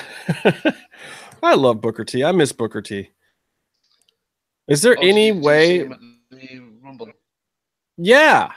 Is there any way that he can replace that other guy from ESPN all the time? You and I were arguing, and you were pro Coach, and I was like, Coach is a dry piece of toast. I know, but I had not really remembered why exactly I liked Booker T so much. And now I remember, like, I don't mind Coach. Okay, no, let me rephrase that. I don't mind how Coach is working his current angle. I like that he's coming in from a little more outside and a little less company man than he used to be. And I'm not just talking about character-wise. I think that he really was a company man before and just kind of taking what he was being fed. And I think now he's having a lot of input into what he's saying. I think that he's taking different angles. I think him and Corey are not just, one minute he might be rooting for the heel. The next minute it might be Corey. Like they kind of switch off who's going for what gimmick and what they like. Like Corey totally gets the Woken gimmick. He's behind it. He understands it. He sells it better than the other guys. And I think it's funny when he does that. And then you have Coach sitting over on the side like, Jesus Christ, really? Again, you with this Woken thing? It's good. Like, I like that dynamic. However, when Booker T is doing his color commentary mid-match, it's phenomenal. When he fucks up storylines, is hilarious. Maybe the people in the back don't like it, but it's great. And when Corey corrects him, equally great. And when Booker is talking about people's move sets, that is something that none of them do. Corey didn't wrestle long enough to really get other people's gimmicks that way. He just didn't. Coach obviously didn't. Cole certainly didn't. Not having Booker there really, to me, changes that dynamic of what you really get from a different character's moveset. And I miss that in general with WWE wrestling. I feel like they get it okay on NXT because they have to put over those movesets because they're creating them at the same time. But well, you have a different announcer. You have a guy who's used to calling competitive sports and calling moves, or like celebrating the personality of the moves. In Ronaldo, he goes fucking nuts. They put cameras on him now. I love Booker. I love it when he goes nuts. I just love the moments when he will start a match and he's against something, and then like by the end of a sentence, he's completely flip-flopped and he doesn't know where he is. And Corey Graves he just can't hold it in. He goes, Booker, you're out of your fucking mind.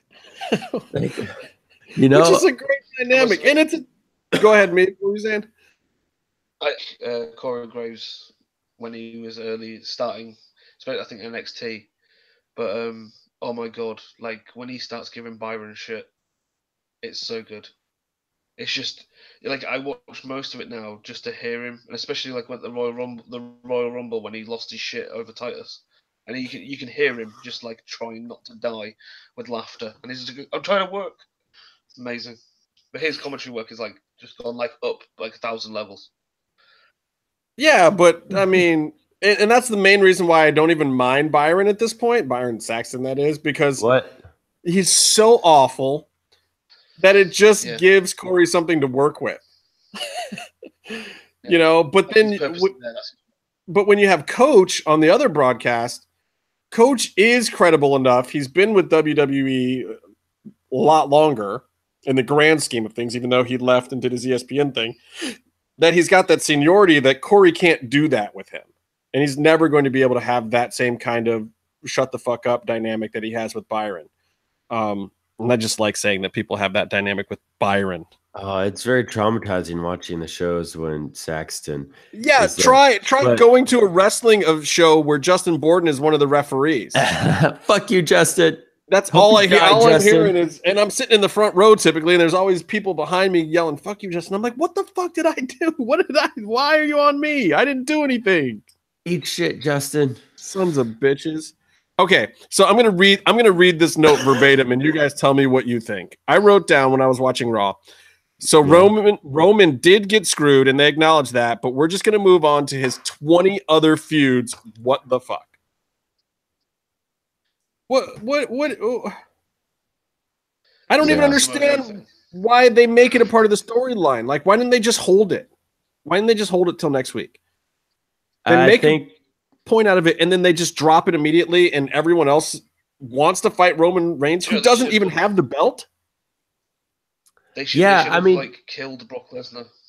They might have. I mean, a plan might have partially been that Roman has the belt at this point, and they change match results, but they still have the storylines afterwards. They still have what 10 other people are doing afterwards. You know, like I think it makes sense where if Roman is over, there's just, you can't deny that he is one of the most over guys there. He's just, we perceive WWE as wanting him to be a face, and he gets boos. But maybe he gets what WWE wants him to get, because they took him to Montreal, right? Everyone booed him, and then they threw him against 3 Canadians who were getting cheers. Like Jinder got cheered, I think, for a moment over him. Well, yeah, they were in Montreal. It was supposed to be that way. I think WWE has finally accepted that the face and heel roles can switch in Canada, especially when you have Canadian heels come out and you just let them play, the heel face gimmick for a day, which was fine. I actually like that. Yeah. I got over. I love that they also used it with the 2 jobbers in the back. Oh, they were great, because you knew they were going to get squashed by AOP, and AOP cut a promo without Ellering. Wow. Who thought? I didn't think that was going to come this soon. They're great because they're at least bilingual, so they just start yelling stuff like how Rusev used to yell Bulgarian language. You just go with it. Which is awesome, and I didn't dislike it at all. I was very surprised that they let them do that already, but it's good. They need to see if they can do that, and what better place than a hot Canadian crowd where they're squashing 2 Canadian jobbers. I think that was the perfect time for that whole bit. That was actually good booking on WWE's part, though it was only 5.5 minutes of the show, and the only wrestling, I think, in the first 45 minutes of the entire program. Just craziness. Oh god. Raw is a lot better, like if you find something else to do. Like if you're like, I want to work out for a minute, but I'm watching Raw, I think you're like, okay, I'm gonna go work out really quick. Like for me, I have a gym in my hallway, but maybe you just go into the other room and grab a couple hand weights and you get a sweat. That's literally what I did while I was watching Raw today. Yeah. I kid you not. I got out the bands. I was kind of half tuned in, half tuned out. Like I liked the Miz Taraja segment where they were trying to look for partners again. 4 Horsemen. The 4 Horsemen thing was this is the best use of those guys that they could have ever come up with. They should do this with everyone on the roster. They should go through the entire roster trying to form a faction with them. Even like Dana Brooke. I don't care. They should seriously do this. Like they should run to the ring and fall and slide under it next week and then try to join Titus's faction. Like they should just keep this going. That was probably one of the best things on the whole show, by the way. Like the women's match. Oh God, I can't believe I predicted this. I'm so mad at myself. The whole Ronda Natty thing. What happened? What? I was in and out. Did she turn on Natty? No, not yet. God, are you kidding me? No, that won't happen till either right before SummerSlam or some other big show. That's going to be Ronda's next big match. I guarantee it. Maybe probably have a tag match before that with Natty or something. I mean, right now they're setting up Nia, Natty, and Ronda as the big faces on WWE. Yeah. But you obviously know that the only way this angle could be good and work, in my opinion, is if Ronda turns on Natty and ends up hooking up with Alexa Bliss. Ooh. What show are you doing? That's who you should put Ronda with. Ronda and Alexa should be a stable together. Maybe even leave Mickie James in it and let them run roughshod over everyone. The dirt sheets at the minute running the story about how WWE is now panicking and they think they've put Ronda on TV too much. They have. So far, she's one note. She stands there and you run away. But that's why they have to do something with her. It's like, I don't necessarily think a heel turn is in order, but I think that putting her with the right people and the right storylines is what would make her exciting. If you have her standing next to Alexa Bliss, with Alexa cutting promos and Ronda being kind of the enforcer and maybe even secretly pulling the strings, you've got something, and you've got something you can put on TV every week. Right now, Natty and Ronda is with Nia Jax. You have a whole face contingent where the best person on the stick is Natty. What the fuck are you going to do with that? That's not television. That's a 3-hour damn show. Yeah. Well, I think she can learn from Natty, and that there's that reasoning. But I also think, like, on another level, that you didn't sign Ronda to be, Diesel HBK's bodyguard, his heater. You signed her to be, Kevin Nash, leader of the NWO. So you're kind of but you let Alexa talk Ronda into those situations. Yeah, but that's kind of what they're doing right now with Natty. She's a veteran, so it's like big picture. They're trying to get her comfortable with doing full on segments, not just having someone be able to cut a promo next to her, because Natty can teach her all sorts of stuff. It's just not that compelling, because when you look at it and you have two people who fight, one of them is Ronda Rousey and the other one is the blonde one who you've never seen fight, right? Yeah. And right now Ronda is the blonde friend, whatever, who goes to PWG shows, and Natty is the Ronda one that does all the fights. Right, and that's part of the problem. And the thing is, realistically, look, I like Natty. I understand what she means to that locker room. I understand who she is. She's a heart, and I get it. And she's a real one. But at the same time, you can't be unrealistic in the fact that she has never gotten over besides low mid-card. Look, she's over in WWE. People know who she is. People do care a little bit, but she's never gotten past low mid-card status. Never. Yeah. Charlotte's above her. Bayley's above her. Sasha's above her. Becky Lynch is above her. And Alexa Bliss is miles above all of them. And she just does not compete on that level. And how the fuck is she going to be the one to give Ronda the rub that's going to make Ronda work on TV every week? It's not possible. But I think she's in that point of her career where she's putting people over. And I think it would be very valuable for them to do a house show run together. Absolutely.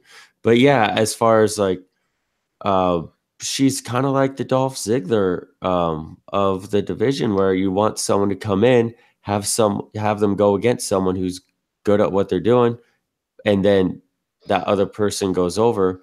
Natty doesn't really hurt. She's always going to lose. It just makes sense. It's got to be a slow time for them. They need a couple pay-per-view cycles to build the angle, and it sucks because at this point they have to keep her out there every week, and they are going to lose some of their steam.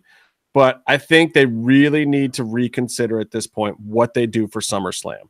It's a big moment, and if you really think about it, your choices aren't great. You either have Ronda. Your choices are this: you have Ronda flip or Natty flip, and you do the Natty Ronda thing, which I think is where they're headed right now. Yeah, or you do the cliche thing storyline wise, and you keep building, and you have Ronda versus Mickey or Ronda versus Alexis, which is whatever. Alexa Bliss versus Ronda, I don't think should ever happen, because I think it ends too fast and you don't get anything out of it. And so the only other division with 200 of the Giants now. You know what I mean? I think the only way out of it is you got to put Ronda with somebody else. She cannot be with Nia Jackson and Natalya.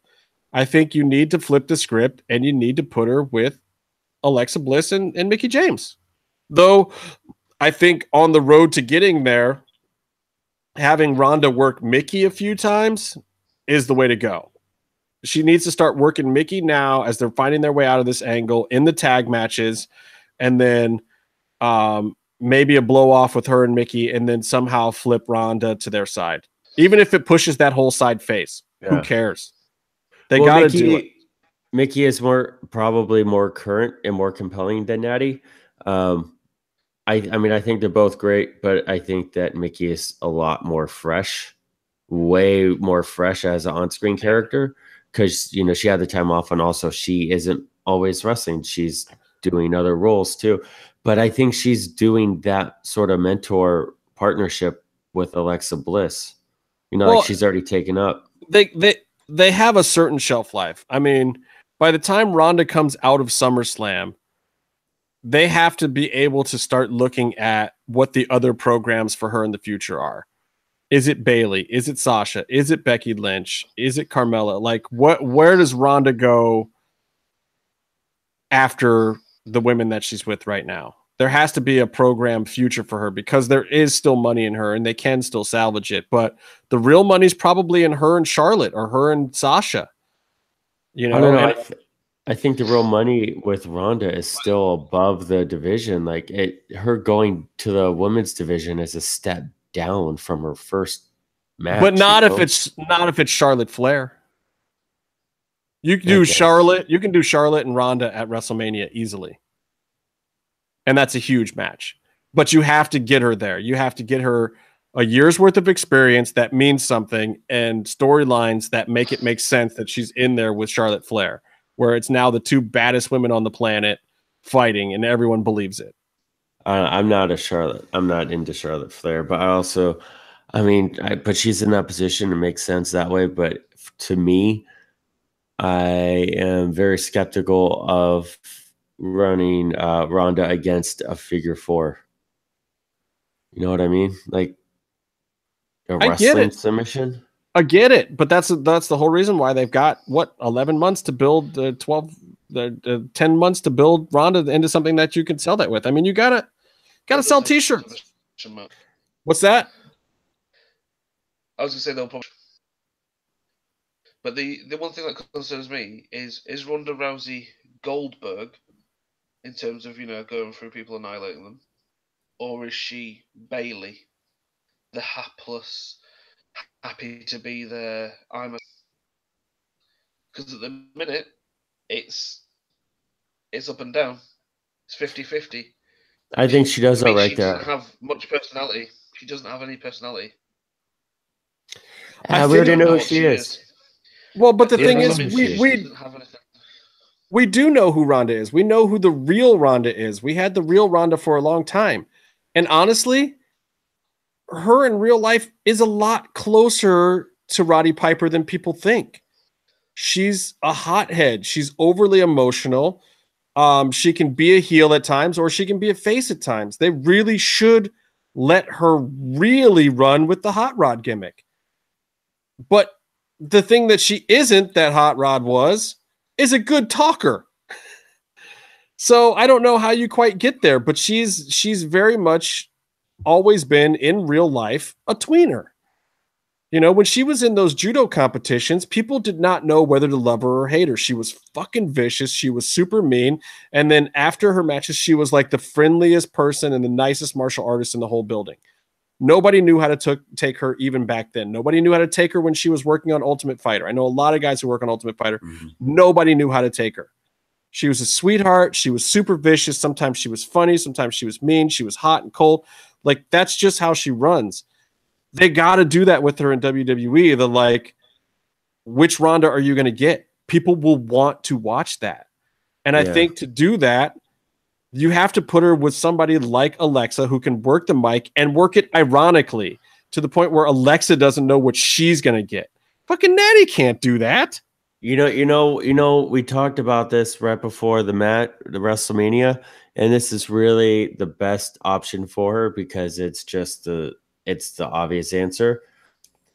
You got to put Paul Heyman with her, and her what she's signed to be, and her potential is the Brock Lesnar of the newly empowered women's division. You know what I mean? I don't doubt that.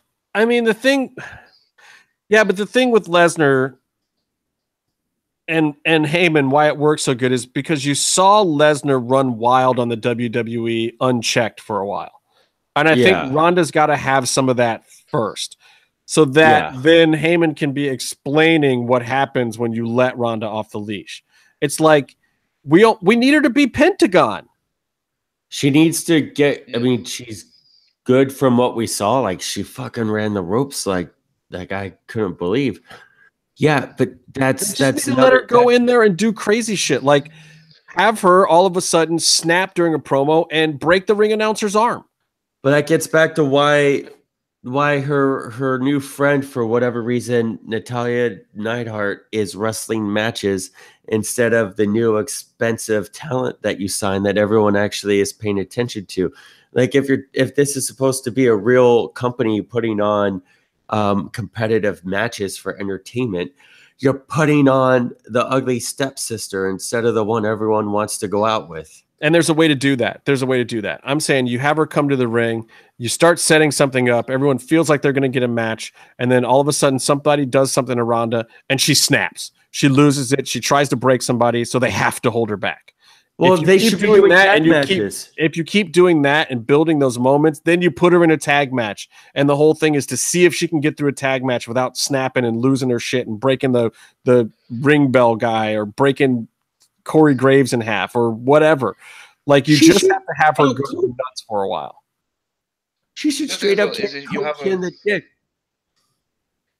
You have them like her killing people, like you said, breaking people, losing shit, or like in a match, like she falls them and she loses her shit with the person, starts losing it, and then the person rolls her up, so she loses because she lost her emotions and her thing. She still kills them after the match, don't get me wrong. Absolutely. But that's why Heyman steps in and he got to refine you because I need to coach you, and you know what I mean, and use that as a storyline, not just he randomly picks her up. Yeah, but I mean, I think you can get a full year out of like Haywire Ronda with protecting her, keeping her healthy in storylines, keeping her healthy in matches, still seeing her in the ring and using her as a talent and moving merchandise. And just you can still keep her face or heel, however you want to play it. But if you do that the right way and you do the is Ronda going to snap every time thing, I think that you really can get longevity out of it. Yeah. I hate to do this, guys, but it's midnight and oh no, it's totally time. So I got to say the strangest things that I never thought I'd be saying on this show. My final thoughts are I'm actually enjoying Impact. Me too. I have questions for you about that, actually. I took a couple notes. I have a couple things. Can I have like a 30-second? Yeah. Let me just finish my thought. I'm actually enjoying Impact, and holy shit, I've watched that last AAA 3 times. That is not something that has happened in the last 5 years. I haven't watched. What's that? I said you're going on somewhere. Sorry, I agree with Meef, by the way. Whatever it was he said. There's a shift happening in what's going on in those companies. There's a shift happening everywhere. I mean, like MLW wasn't half bad. You heard me on this show last year burying Court Bauer. I got nothing against the guy now. I love what he's doing. I love what he's saying. I love how he's approaching it. These things are crazy right now.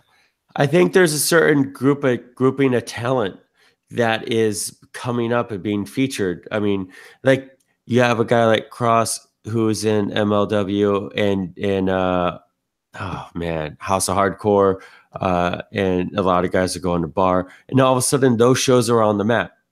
And then you have, Impact and AAA. All of a sudden, Conan is back with a whole bunch of fresh, faces that we all like. And I think a lot of it has to do with the talent that is now being featured. And the talent is making these territories. You gotta look at too where a lot of these guys came through and where a lot of them hooked up and connected in the locker room that everyone wanted to emulate. It was Lucha Underground from season 2. Yeah. And actually I would say even the end of season 1. I mean, and Conan was there then. A lot of these guys were there. Penta was there then and starting to get over. And it continued. And everyone who walked into that locker room back then, and Kross included, just felt different about wrestling in general. It revived a lot of people. It brought me back to the point now where I can even sit down and watch some small indie from across the country. It used to be like I would just watch some random CZW stuff, a little bit of Impact, maybe an occasional New Japan or Ring of Honor. That was it. I had stopped watching AAA. I'd stopped watching WWE. And this is pre Lucha Underground. And then once Lucha Underground came back, like I went and caught up on a bunch of AAA stuff, and I was interested in CMLL. And then I started watching New Japan regularly, and I started watching WWE again. I mean, I had literally not watched any minute of WWE programming for like 2 or 3 years at that point in time. Not even WrestleManias. I was so over it. But now there is something in the air. All right, so what were you going to say, Byron? What was your Impact question? Okay, so Impact, I'm loving Austin Aries and everything he's doing. I'm loving his DDP yoga reference, and he even did like attention at ease, like even in the DDP voice. It's incredible. Like it takes you a while to do DDP yoga without laughing. You know what I mean?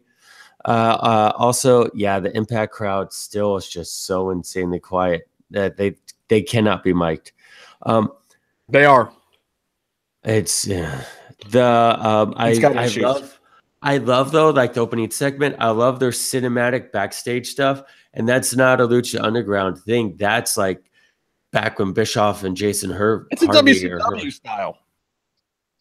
Is it? It's those guys that like even when Hogan came, like they had their TNA Asylum in Nashville, and they had their sets built into the place. Like they had a whole like movie studio thing going on. I even saw one scene or backstage segment where Jeff Jarrett was wearing a glove with a wind protector under a tight shirt, which was dumb. I don't know what wind. I guess Hogan was in the scene, so there's a lot of hot wind blowing. A lot of hot air. I mean, I don't know. There's still something a little off about the Impact presentation to me. But at the same time, I don't know that it's entirely repairable within the confines of how they're going to be able to do TV. They have these 3 or 4 day tapings, studio tapings. They have to intertwine the backstage angles with the front a little bit better, I think. But I like the thing where like Austin Aries sat everyone down in the bleachers. That was great. Yeah, I also the way that their room is set up, like if you think about the way the Lucha Underground temple is set up compared to the Impact Zone, I think it's a more conducive show to having a hot audience. I think that Impact is set up too much as a TV stage, and those people are just sitting back there as props. And I don't think they're the kind of hardcore loyal fans that you get at a Lucha Underground or that you get at some of these other shows. But that's also why I think Impact gets those good crowds when they go on the road for pay-per-views and these events up in Canada or other places. I think they almost get hotter crowds when they're not on their home stage. Yeah. They definitely ran into that when they were in Nashville the whole time. And I think, they've just kind of burnt out their crowd. They're not special. And NXT, I think, has done a really good job of avoiding that. But also, when you look at their takeover shows versus, and I know you're doing arenas versus the Full Sail room, but I mean, NXT weeklies are not that hot. You know what, though? I mean, NXT is still, it's a tighter room. They darken out the room better, I think.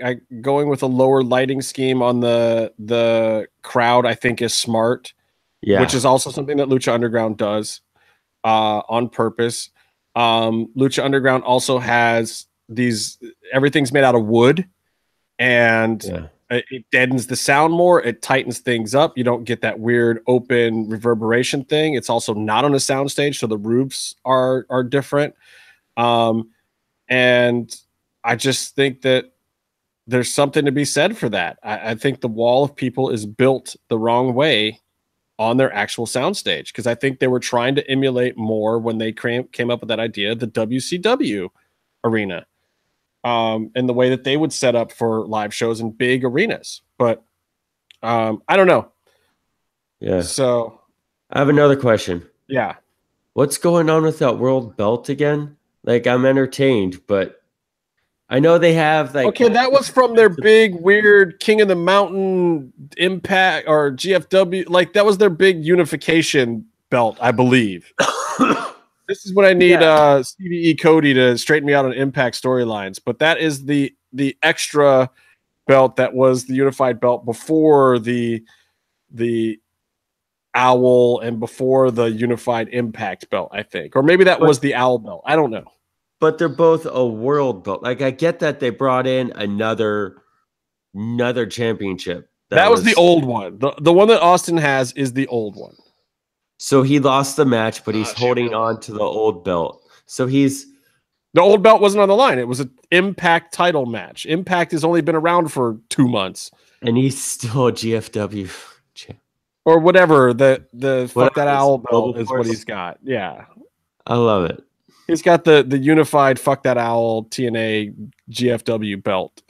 I love how he keeps saying it's not the man that makes it, it's the man. Whatever he says, it makes sense when he says it. Like, and here we are. We're guys that don't even know the storylines, but it's still fucking interesting, isn't it? Yeah, it's great. They've got some soft spots in there. But they have good vegan options at catering. The Eddie Edwards, Sami Callihan thing is interesting. Yeah. Still. And that story's been going since the fucking Lucha tapings started. I mean, that's a hot storyline and it's still going. Well, I think they ramped it up because now it's not like you're not trying to figure out heat over a shoot accident.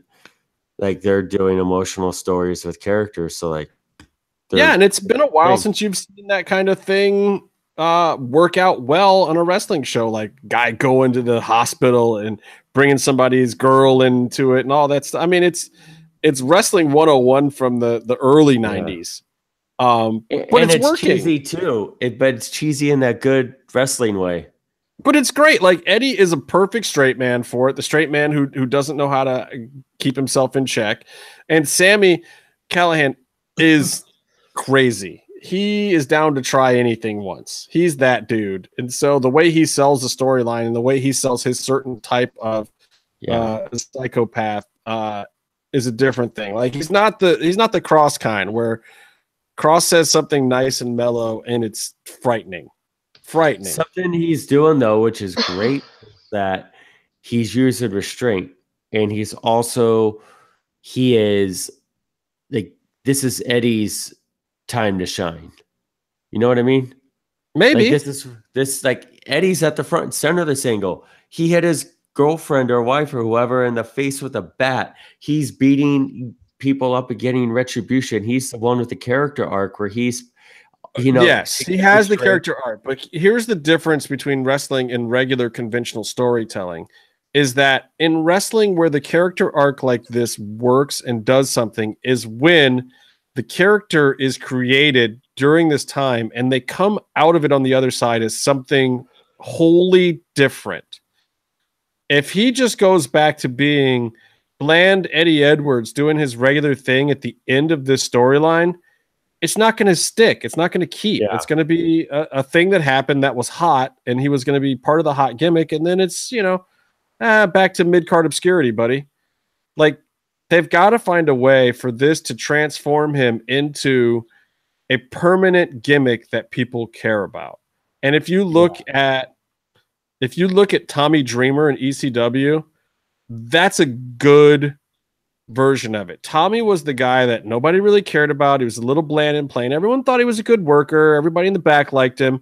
But it wasn't until he started having some of those feuds where they brought in personal stories and the Singapore Kane thing and the shit with Raven. It was like, but it changed Tommy so that Tommy had this moment in his matches where he would snap, or in his vignettes where he would snap. And it was like, well, he would get color in his promos too. Right. It was like everyone knew you had fucked up because you pushed the nice guy too far. Yeah.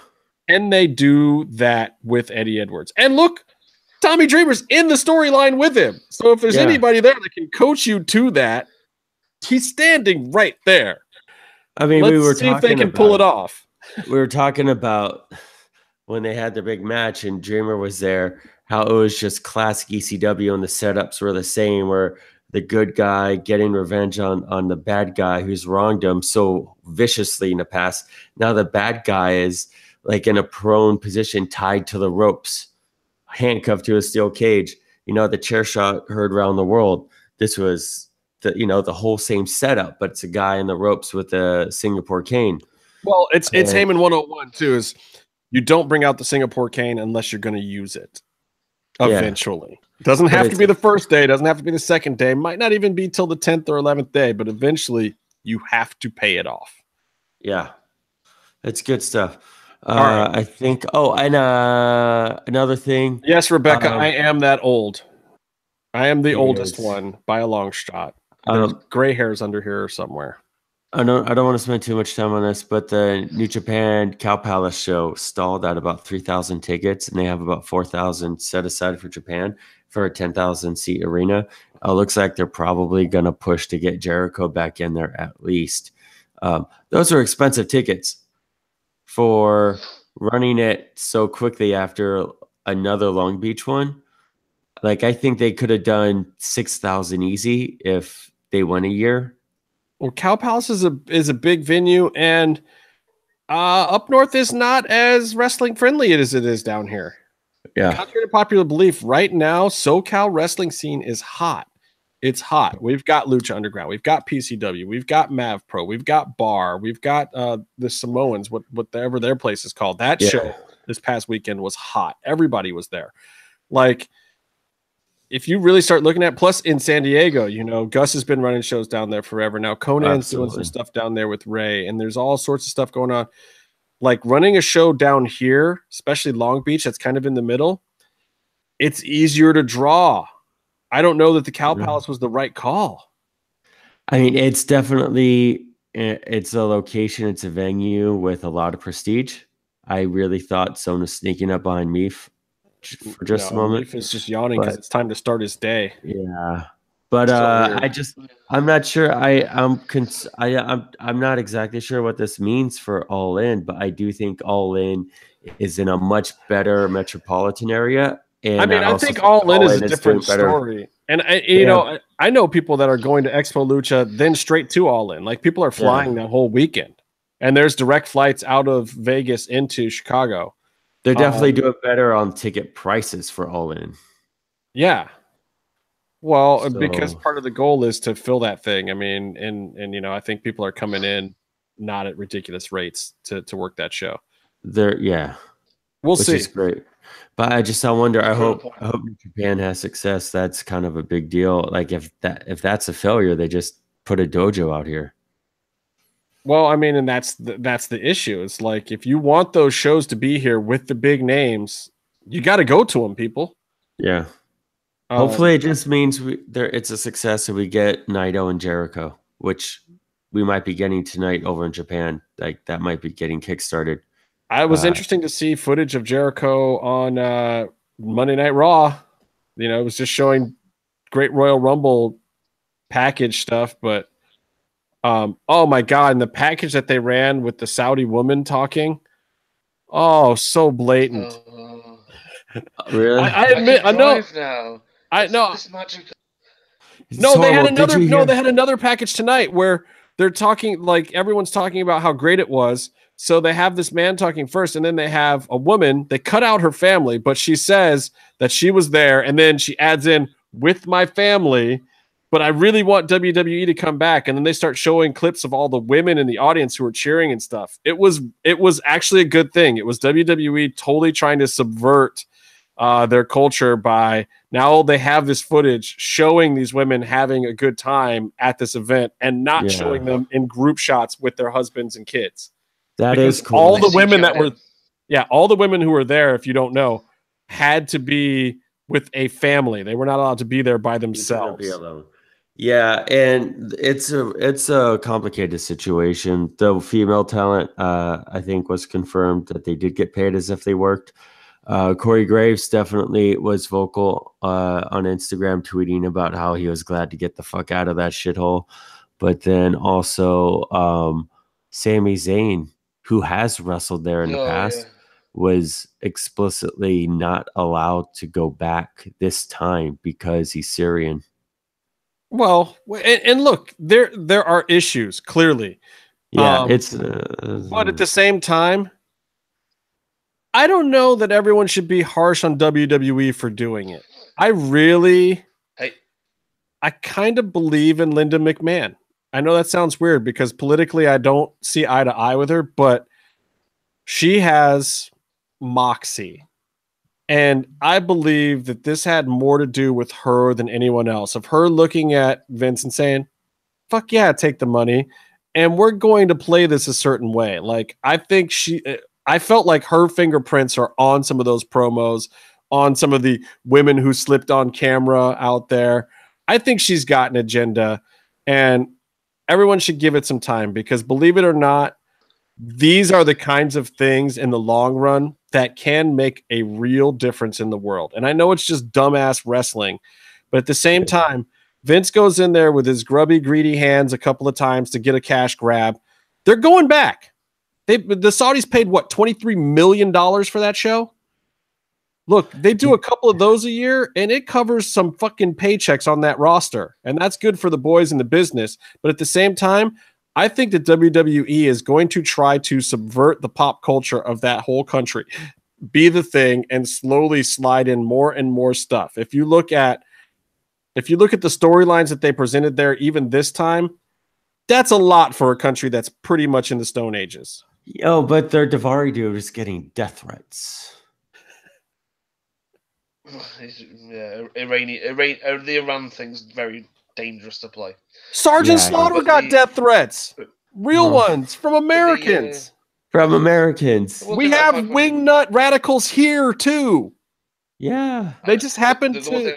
Yeah, but he was selling out. He was main eventing. Look, wingnut radicals. It's a different paycheck. We have wingnut radicals right here in America. They just happen to have them controlling their country over there. Oh, wait, so do we. But it's a little different when you're getting a Sergeant Slaughter paycheck, or you're getting like the Roddy Piper paycheck where he's getting stabbed on the way out of the ring in Puerto Rico, you know, or you're some dude who's barely wrestling on 205. You know what I mean? Like, I'll get a death threat if I main event with Hulk Hogan for 6 months. What were you saying, Meave? I was gonna say the thing is which I understand because I'm my football team, soccer. Oh, all he talks about is touring Myanmar or Burma in this month, where there's literally a genocide happening. Yeah, but people need football to go there. Yeah, well, apparently we're trying to, because football's massive in Myanmar, so we're trying to, we're running football schools to help. I mean, look, it's a good story. That's a bit more Arabia. No, but the thing is, look, obviously your FC is trying to do a money grab. There's no doubt about that. But at the same time, don't think that those money grabs can't be spun around to do something positive also. I really think they can. And we've seen these kind of things happen before. It's like you think something is just a stupid event for entertainment. Look at the Olympics. The Olympics is pretty much just dumb entertainment too. But at the same time, it's solved world issues. It's brought world issues to the light at times. It's gotten some countries banned. Sometimes it's more controversial than others. I think the fact that WWE went to Saudi Arabia and got all these people talking, like, how many dumb wrestling fans do you think know more about Saudi Arabia now than they did before? Did the average wrestling fan even know that women don't have these kind of rights in their country? In that played Red Square. Because that was a good example for you there. Yeah, I mean, sometimes it takes some stupid event like this to make a difference. It takes Rodman showing up somewhere and shaking the wrong hands to make people realize, like, oh shit, maybe we shouldn't be shaking that fucker's hand. And that's Rodman. Yeah, he's the key to unlocking North Korea.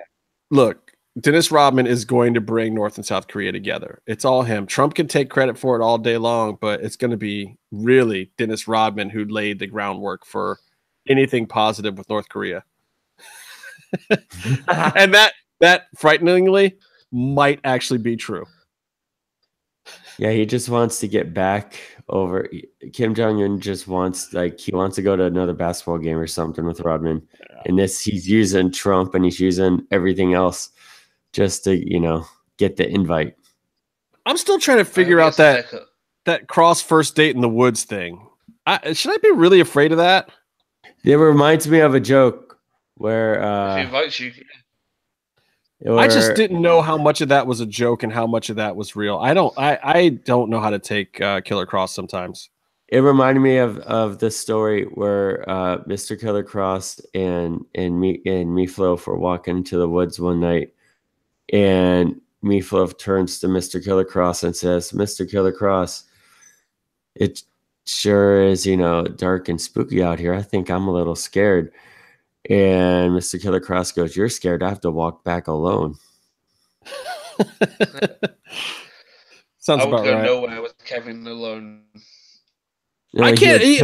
I'm not even allowed to call him that anymore. I don't know if he's wanted or what, but I don't know. I'm glad he showed up. I'm glad he answered some questions. I'm glad he had a little fun with us. We'll have to cut some of this up for Lucha Central, which, by the way, if you're not on Lucha Central, go and sign up for an account. Try to win the Penta Mask and rate and like our best of videos. We got some more coming. We'll probably cut Dragon Mask. Probably cut some stuff out of this. And we have some other segments coming too. But the work that the guys are doing over there, they're putting in a lot of work. Like, all the CMLL is covered there. All the AAA is covered there. They have big plans on Lucha Underground coverage. We're right there. We're going to be a part of it the whole time too, doing what we do. Conan is putting up content along with Ruben now. Like, there's real stuff going on. Check out luchacentral.com. And I'm not just saying that because we're fortunate enough to be a very, very small part of it, but because when Kleinrock contacted me about this and he kind of showed me the beta version of the site, I was just like, oh, this will be cool. But it's really going to be about what, content is about and what the users are going to be about. The content there is on time. I think Lucha Central needs some more users and people interacting on that, get the message boards hot, start rating the articles, people to start commenting on them, because I think it's a viable format for what's going on in Lucha Libre. And as we've been talking about on the show for the last 4 weeks, and not intentionally, but because it's true, Lucha Libre is everywhere now. Lucha Underground was just the tip of the iceberg. It's spreading everywhere. We're still going to primarily be focused on Lucha Underground, but the shit is spreading, guys. It's everywhere. It used to be hard to do this show when Lucha Underground was not on TV. It's a breeze to do it now. We run out of time.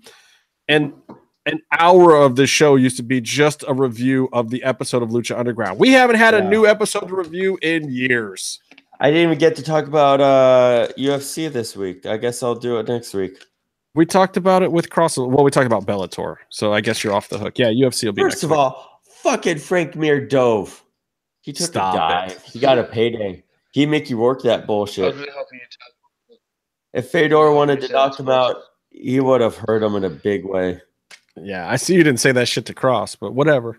You wouldn't let me. I was going to say a bunch of shit. I was also going to. I know. He was running out of time. He asked me to make sure that he made his reservation on time because he was meeting Patrick, somebody over at Dorsey. Anyway, it doesn't matter. Talk about how Disco is so great about everything, yet every time someone gets a forearm to the head in a Japanese match, he has to have this big old rant about it. And I wanted to have an actual talk with him about that. Oh, but he had to go have dinner. Look, because I think I have ideas about that. I think that conversation can be had next time. Hopefully, maybe after Kross gets mad for a few weeks, maybe he won't be so killery next time we see him, and maybe you'll be able to have more of a mano conversation. And I think we'll probably get him back, depending on where he shows up next. I mean, I have no idea what's going to happen with him in Lucha Underground, but I have it on good authority that he does have some type of a contract with them, and that they are fully prepared to unleash him on the world over there. I've heard that he's in talks in several other places as well. It sounds like he's in talks with some people in Japan. It sounds like he's in talks with some other people with TV cameras here in the States. We'll see what's going on, man. He might show up in a lot of places this year. And if he does, I think that he would be more than happy to come and discuss that and fucking Japanese forearms with you, Byron. Yeah. Especially if he's going to Japan. Maybe if we find out he's going to Japan, maybe we have that conversation right before he gets on a plane. See if he's shook. I just thought it was so interesting about how Disco taught him to work a punch, more or less, work a strike. And Kross seems like the kind of guy who enjoys laying it in on someone. No, I think he's just the opposite. I think that's and I think that he's always been scared to work really stiff with guys because of the fact that he thinks he'll legit fucking hurt him. And for a guy with that presentation and who looks that way and who can legit strike, that's got to be an interesting conundrum because and this is why I think Japan would be good for him, but it might be scary when he comes back because I think in Japan he'll go easy and he'll try to be respectful and be shaking hands out there with everybody the first couple of days when he's in Japan. And then the other guys are going to start laying him in stiff on him because he's a nice big American gaijin. And then all of a sudden he's going to be like, wait, so this is how we're doing this? And then he's going to let loose on some of those bros. Imagine if he had a match with Minoru Suzuki. No. Right? Suzuki's like, at some point, he stands you up in the middle of the ring and he goes, okay, you're going to hit me as hard as you can, and I'm going to hit you as hard as I can, and let's see how tough you really are. Right. But part of the trick to that gimmick is doing it for real, and yet not giving the other guy a concussion. Yeah. Which doesn't always work. Well, you don't headbutt someone like Shibata did. Like he was on that path, unfortunately. Wow. But when you forearm the fucking meat of the neck. You know what I mean? There's a way to do it, but I mean, you're still doing it pretty hard. And if you, I'm not a worker. I'm not over the elbow, and I'm not either. But I know how the real version is thrown, and the difference between what I see with the workers and what the real version is this much. So the real question for a guy like Kross is, can he keep away from the this much part? Can he keep away from the part where he turns over his hip, twists the elbow, and comes into it? Because that's hard. Like, I don't know how you do it in wrestling where you just come straight forward and you turn the meat up and you don't like slice with the elbows. In real life, you're trying to slice, even if it's here. Oh, no, they don't do. Yeah, they're not doing elbow strikes. No. Sometimes Suzuki, especially. Come on. No, they put the forearm into the meat of the neck and get a slap. Yeah, but you get carried away with that, man. And or sometimes Jinder will put the forearm, maybe the bony part, in your forehead. Yes, I missed that. Yeah, but he turned his chin, though. He turned his chin. Hey, look, I gotta go, but also it's. You were the one who said you had to go 20 minutes ago. Let's go then. What's gone? Shinsuke's throwing the Bomaye to a Neil to a Pro and AJ Styles again, like old school. How about that? That's because AJ is the only one in the entire company that knows how to fucking take it the right way. AJ's like, you're gonna do this for real. You're not doing a roundhouse kick. He's got to be backstage going, bro, I've worked in Japan. It's fine. Can we just do the move and make this shit look good? Now punch me in the dick. Meatflow, if you got anything you want to throw out, you got anything you need to plug? Plug your next band show. No. Don't forget the Jimskei shirt is still available, and Meatloaf designed that from an actual photo of Jimskei Nakamura. Yeah. It's still available. Almost our best-selling shirt ever, but right now it's still the Where's Casey t-shirt by, I believe, one shirt, which will make Casey happy. Casey did get his muscle figures, by the way. I'm supposed to talk about that at the top of the show. I completely forgot because I got a little carried away with the Thanos is a racist thing. But I'm really mad about Black Lives. Play the R card. Look, Black Lives don't matter in the Marvel Universe, apparently. At least not like 30% of them. Meatloaf gets so annoyed by this. Do you reckon they killed some white characters just to like try and make it look less racist? No, that's sad. You don't want to do that. I don't know, man. It's like the old horror movies from the 80s where it was like the black guy always died first. And then you had the horror movies, in the 90s or late 80s where it was like, well, Ernie Hudson is the black guy and he lives. all the way to the end and still dies, or like Sam Jackson in that Shark movie or LL Cool J or whatever. They still fucking kill him. And then, here we're thinking, oh, the Marvel Universe is all great and glorious, and Black Panther wasn't like just black folks doing good. It was like black folks can be superheroes and no one thinks about it and everyone goes and sees it. And then they just fucking literally erase all of that with Avengers and fucking Thanos and his goddamn Infinity Glove, and they kill off all the black characters. God. They kill them first, they kill them last, they kill them in the middle. They just fucking kill all the black guys except for the one who's barely black. Sorry, am I ruining this movie for you? I don't know. I might see it. They keep the latte looking guy. What's interesting, though, anyone who's ever worked at a haunted house knows that in real life, the black people in a horror movie, not to like be all those people, but the black people in the horror movie would be the first ones to fight back. They'd be the ones that would live. Because when you go boo. Or they'd die, but they'd go down swinging, but. Yeah, they're not going to. Yeah, they're definitely not going to be the dumb first victims, though. Oh God, Byron, you would hate me in a haunted house. I went to Nightmares in Niagara Falls. It's like this you punch someone when they scare you. I had to say whatever the code word was and get them to take me out of there. Not because I was afraid, but because my adrenaline was running on like 700. And like every time somebody came around the corner, I was like, "What? What? Say some shit right now. Say some. Go say boo. Say boo, motherfucker. What?" And like I could hear the cameras following me like, oh shit, we need to get this guy out.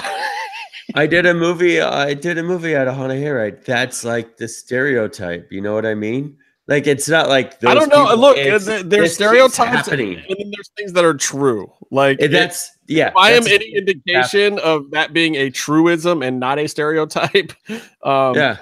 We have like I'm also a lot Irish though, so maybe it's the Irish side that's doing. Well, that. Irish are always ready to fight, and they're always kind of drunk. But it's funny because like you'll see a pack of screaming white girls, or you see like some other dude like apologizing all the time. But it's fun. It's just things. The world doesn't, it's not always PC in haunted houses. Well, things are what they are. The Marvel Universe is no longer PC, and next time we have Jim on the show, I'm gonna have to bring it back to the spoilers. I was trying to erase. I got a bone to pick with Jim. You got a bone for Jim? No, I have a bone to pick with Jim. Meef. I'll send you this great Thanos website that I got today on my Facebook feed. I thought the moratorium on spoilers for Marvel movies that have already earned over $800 million was 5 days, Byron. I don't have free time until next weekend. But you're the only one. You realize like nobody else watching this show right now is even partially mad at anything I said. Can I ask Meef a question before I go to bed? Yeah. Meefloaf. Yeah. Yes. Hey, did you hear... It looks like there's a dude over your shoulder. It's really creepy. I know. Okay. First time. All right. Did you hear when Justin said he had a bone for Jim? Bone to pick with Jim. No, he said he had a bone for Jim. I wanted to clarify that so you knew what he said. Jim's he's a pretty man, it's fine. He is very pretty. I'm glad he brought that up. He ordered a small of the Jimsuke Nakamura shirt. If he actually fits into a small. Oh, yeah.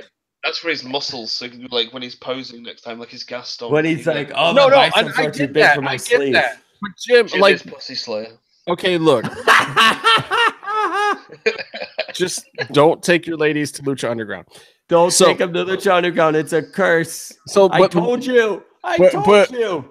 But Byron, you've seen me and Jim standing next to each other. Am I that much larger than Jim?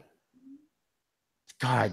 Oh God. We're not that far apart size-wise. But I wear a large shirt and larges are tight and athletic on me. Okay? Jim ordered a small. Bro, there's no way his torso is getting in a small and it's not looking like he's wearing a girl's baby t-shirt. I think Jim can do whatever he wants, and that includes going to the gym every day. I know he works out, bro. I get it, but damn, if he can actually pull that shirt off, I'm seriously going to look at my eating and exercise habits because we're not that much different size-wise. He might be doing a lot of cardio these days and not like powerlifting, lifting for mass. I don't know. All I know is the next shirt I'll make with SS on the end. That could be a Lucha Libre themed shirt. And from what I hear. Lucha. And then write the words Aero Lucha underneath. Oh, you stop. What? You know we have a lot of friends over there, right? Just saying. All right, guys. So Meatloaf got it right last week. He actually cool I don't know if you Byron, you fucking idiot. I was gonna give you another chance. I was gonna give you a chance. Hold on. See if you can do it right. Meatloaf did it right last week. Can you actually do it? I will give you the sign off if you can do it right. Did you just leave? Fuck it. Stay calm and stay in the mix.